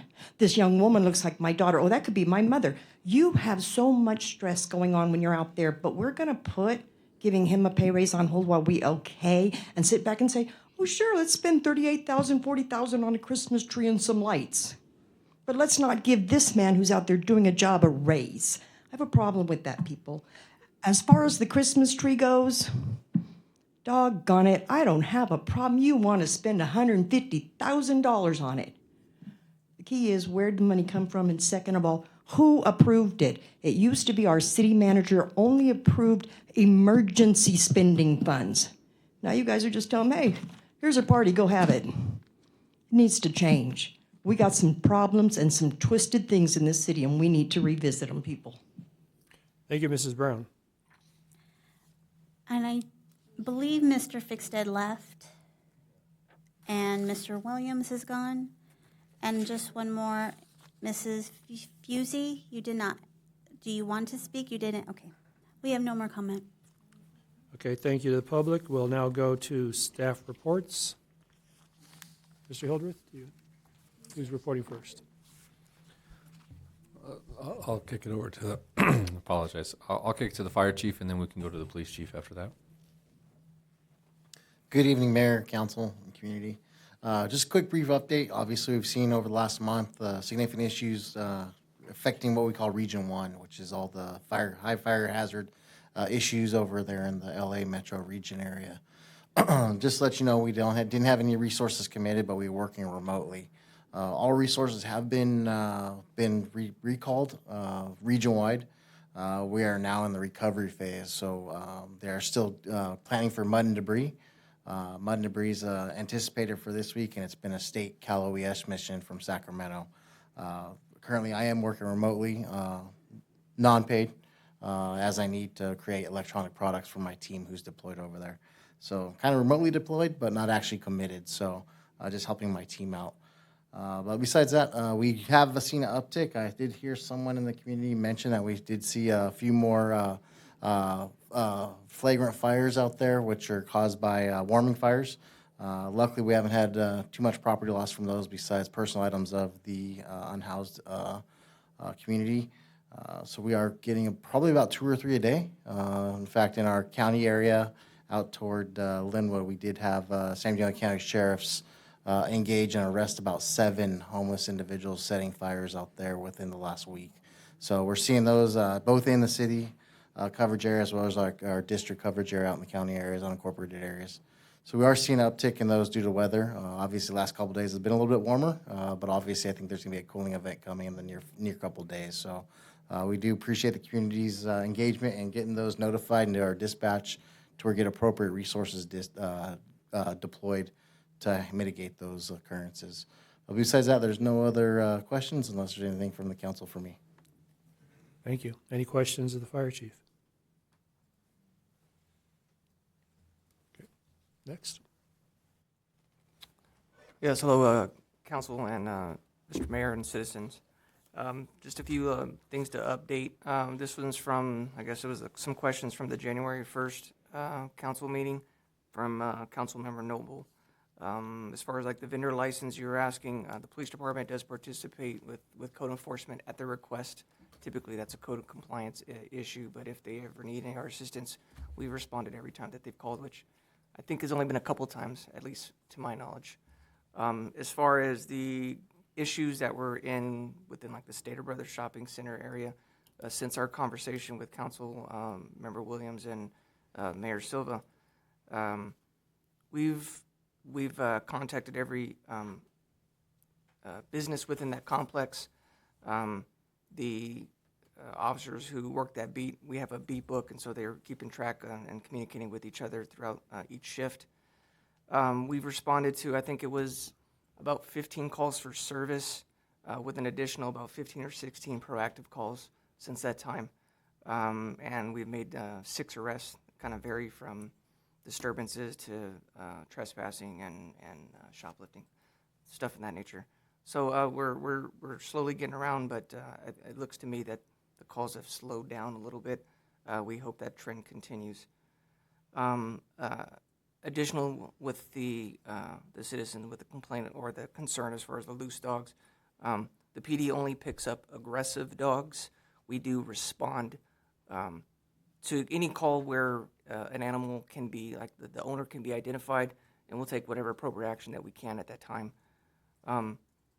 We are in the process, or actually I should say the animal control interviews have been set for next, I think it's Tuesday the 11th. So shortly after that, we'll actually get an animal control officer out there to assist with dealing with these calls. A couple of the things that we have, actually I say the last thing that we have is next Monday, the police department's Baker to Vegas team is having a fundraiser event at the Chili's in Linwood. It's kind of like a tip of cop, but all proceeds go to the Baker to Vegas team. And with that, I will be available for any questions if anybody has any. Thank you. Are there any questions of the police chief? You said Chili's when? Please ring it. On next Monday, the 10th. And that's not, I apologize, it's from 5 p.m. to 9 p.m. Thank you. See nobody else in the queue. We're going to take a 5-minute break if there's no objection from the council. See no objection, 5-minute break.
If we can have everyone seated, please.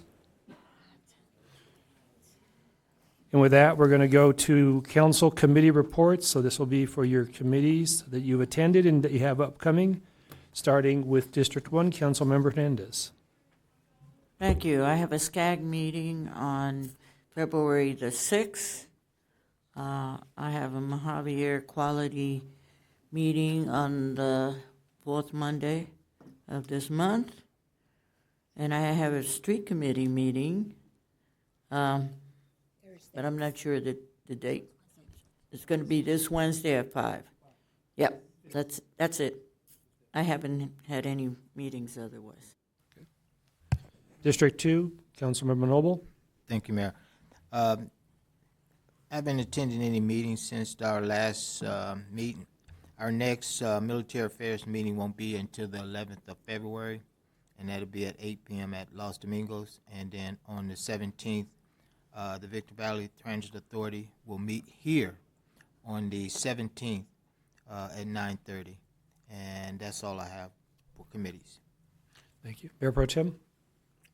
Thank you, Mayor. So on January 28th, the Rules and Policy Committee met.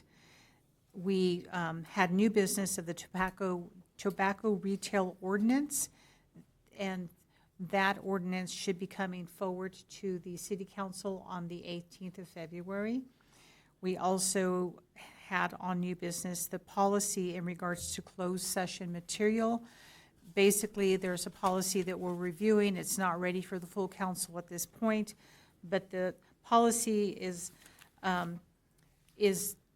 defining confidential materials in closed session, the handling of confidential materials in that should be in closed session, and accountability and any ramifications if the policy, if somebody violates the policy of confidential information. So we are still working on that.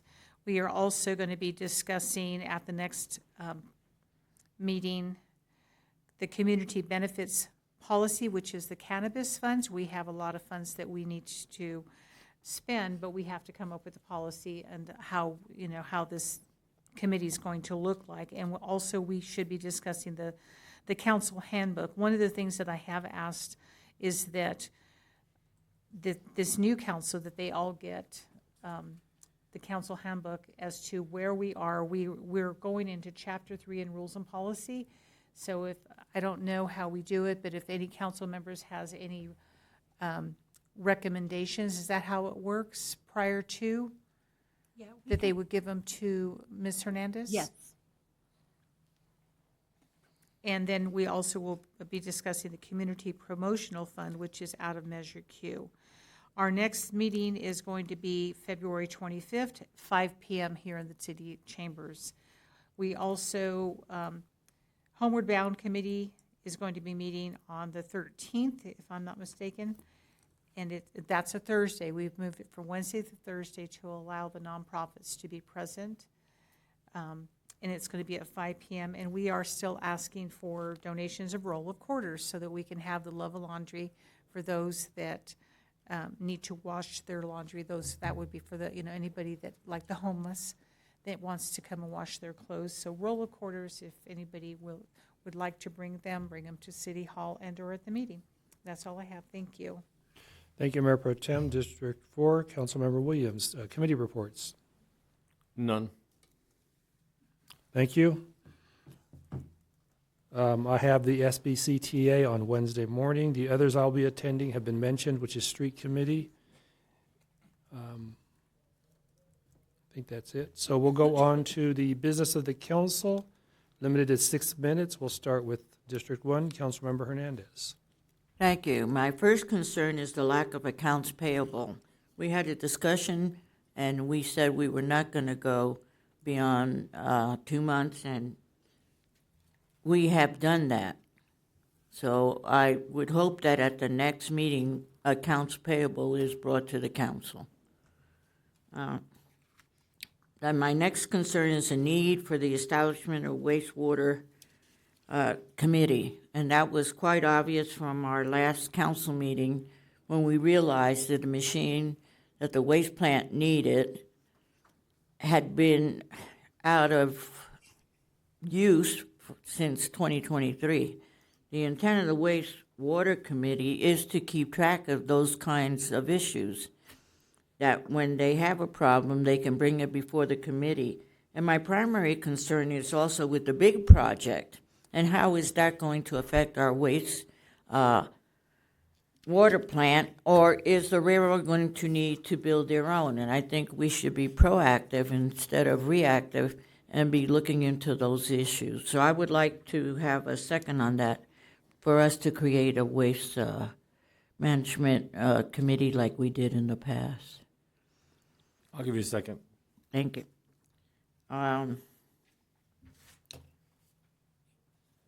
Let's see. Oh, cannabis report. The public asked for that, so I would appreciate if staff would give an update. My understanding is that letters were sent out, so I would like to know what the results were of that. So if staff would, I will give you my minutes. How's that? I'll go really fast. I Okay. apologize for not mentioning this during staff comments. The city staff has produced and written, with the help of Matthew's team, notices, not notices of violation, but revocation of their development agreement for majority of the cannabis operations out there in Linwood at the mall. Our intention is, even if they come into compliance, we're still going to bring them forward in front of council so that council can have a conversation with the owners and operators. So I can find out what the date was, but it was a 30-day notice, and those were sent out, I believe, over a week and a half ago. Yeah, we're expecting hearings for anybody who would be up for revocation for March 17th, and then also for the ones that are Out of compliance. out of compliance. So that's the expectation, is that mid-March hearing date for potential revocation after appropriate hearing and notice. So the notices were sent, and I believe it was 7 businesses that received such notice for varying sets of violations. Okay, that's it, guys. Now you're on my minutes. My other issue is, I would like a second to put the item on the agenda over the overpayment to the Marriott. I think that should be clarified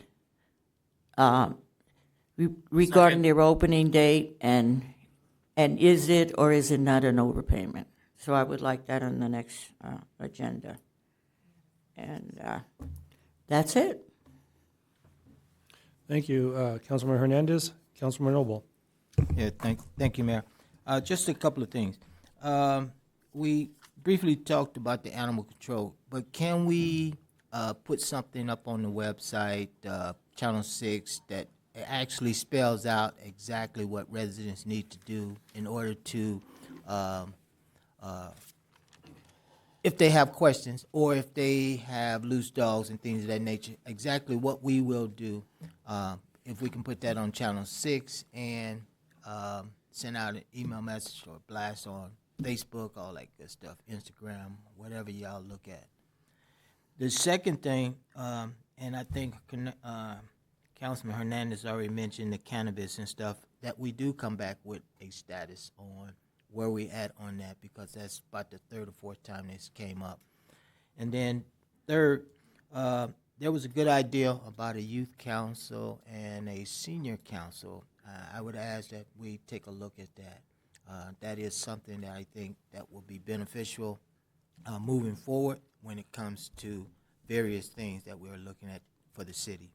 And then fourth thing is, I want to thank the PD and the fire department and the staff for everything that you guys are doing. I know it's a lot going on throughout the city and stuff, with all the fires and with all the homelessness and things that the PD's out there doing, but the staff working behind the scene doing a lot of different things out. So I want to appreciate and thank you for what you're doing, and just keep your head up and keep doing and fight the fight and fight the good fight. Thank you. Thank you, Councilmember Noble. Mayor Pro Tem. The only thing I want to say is that we need to be cognizant of the time. It is now 10:48 p.m. We do have a policy that if we want to amend the policy to go past 11 o'clock, we're going to need A motion to suspend the motion rules. to We can do that in suspend. closed session, because I think we'll make 11 o'clock on the open session. Okay, thank you. Councilmember Williams. February 19th, Town Hall meeting. It'll be myself, Mayor Pro Tem. We'll be down in Riverside. We'll be doing a community town hall meeting. Chief, if Measure Q has great officers like these two new ones that we had the other night with Perry and Regal, taking them out and teaching them everything there is about what we do, amazing job. What they did for Miss Pack, what she forgot to mention is her mother's disabled. It was amazing. The guy recently came here from San Bernardino who got broken into. He was shocked to see the police in force come out. He was stunned. And I'm going to tell you, those two new officers, you should be very proud of what Measure Q is doing, because those are two great officers.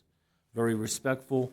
They showed careness, kindness, everything that you'd want out of a police officer, they did beyond. So I want to thank you for that. And I appreciate those two officers in training as well. There was 4 great officers that night, and they really cared. I appreciate it. That's it. Thank you, Councilmember Williams. Okay, regarding the youth council, direction was given at the last meeting for staff to start looking into the cost and time of staff to set up that council. So that's being worked on already. As far as a senior council, we have the senior center with a board. I think maybe communication with them would work better, but if the council still wants a senior council, then we'll look into that. So we'll wait for direction on that. I'm going to ask that you bring back to rearrange the agenda to put staff reports after business of the council. That way the council will not have to surrender their 6 minutes. They can clarify within council comments during staff reports what questions they would like answered. Because this is, as a matter, I don't think I do, but go ahead, second it. I'll second that, but I do believe that the mayor can rearrange it, but I'll second it just to second it. Well, I'm going to ask for the council to vote, so it'll come back for a vote. And again, the reason for that is this is a council meeting. Questions are addressed to the council. If your questions don't get answered, you're not going to beat up staff, because council will direct staff on which questions to answer.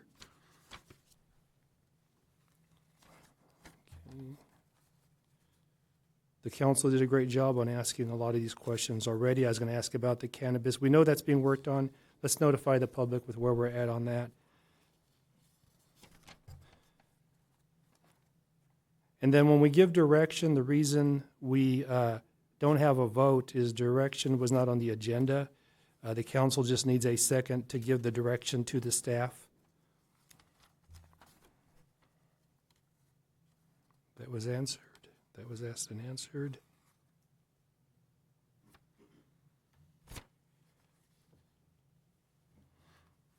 Okay, with that, we're going to be adjourning this meeting, and we're going to adjourn tonight in the memory of Jeff L. Eason, Sr.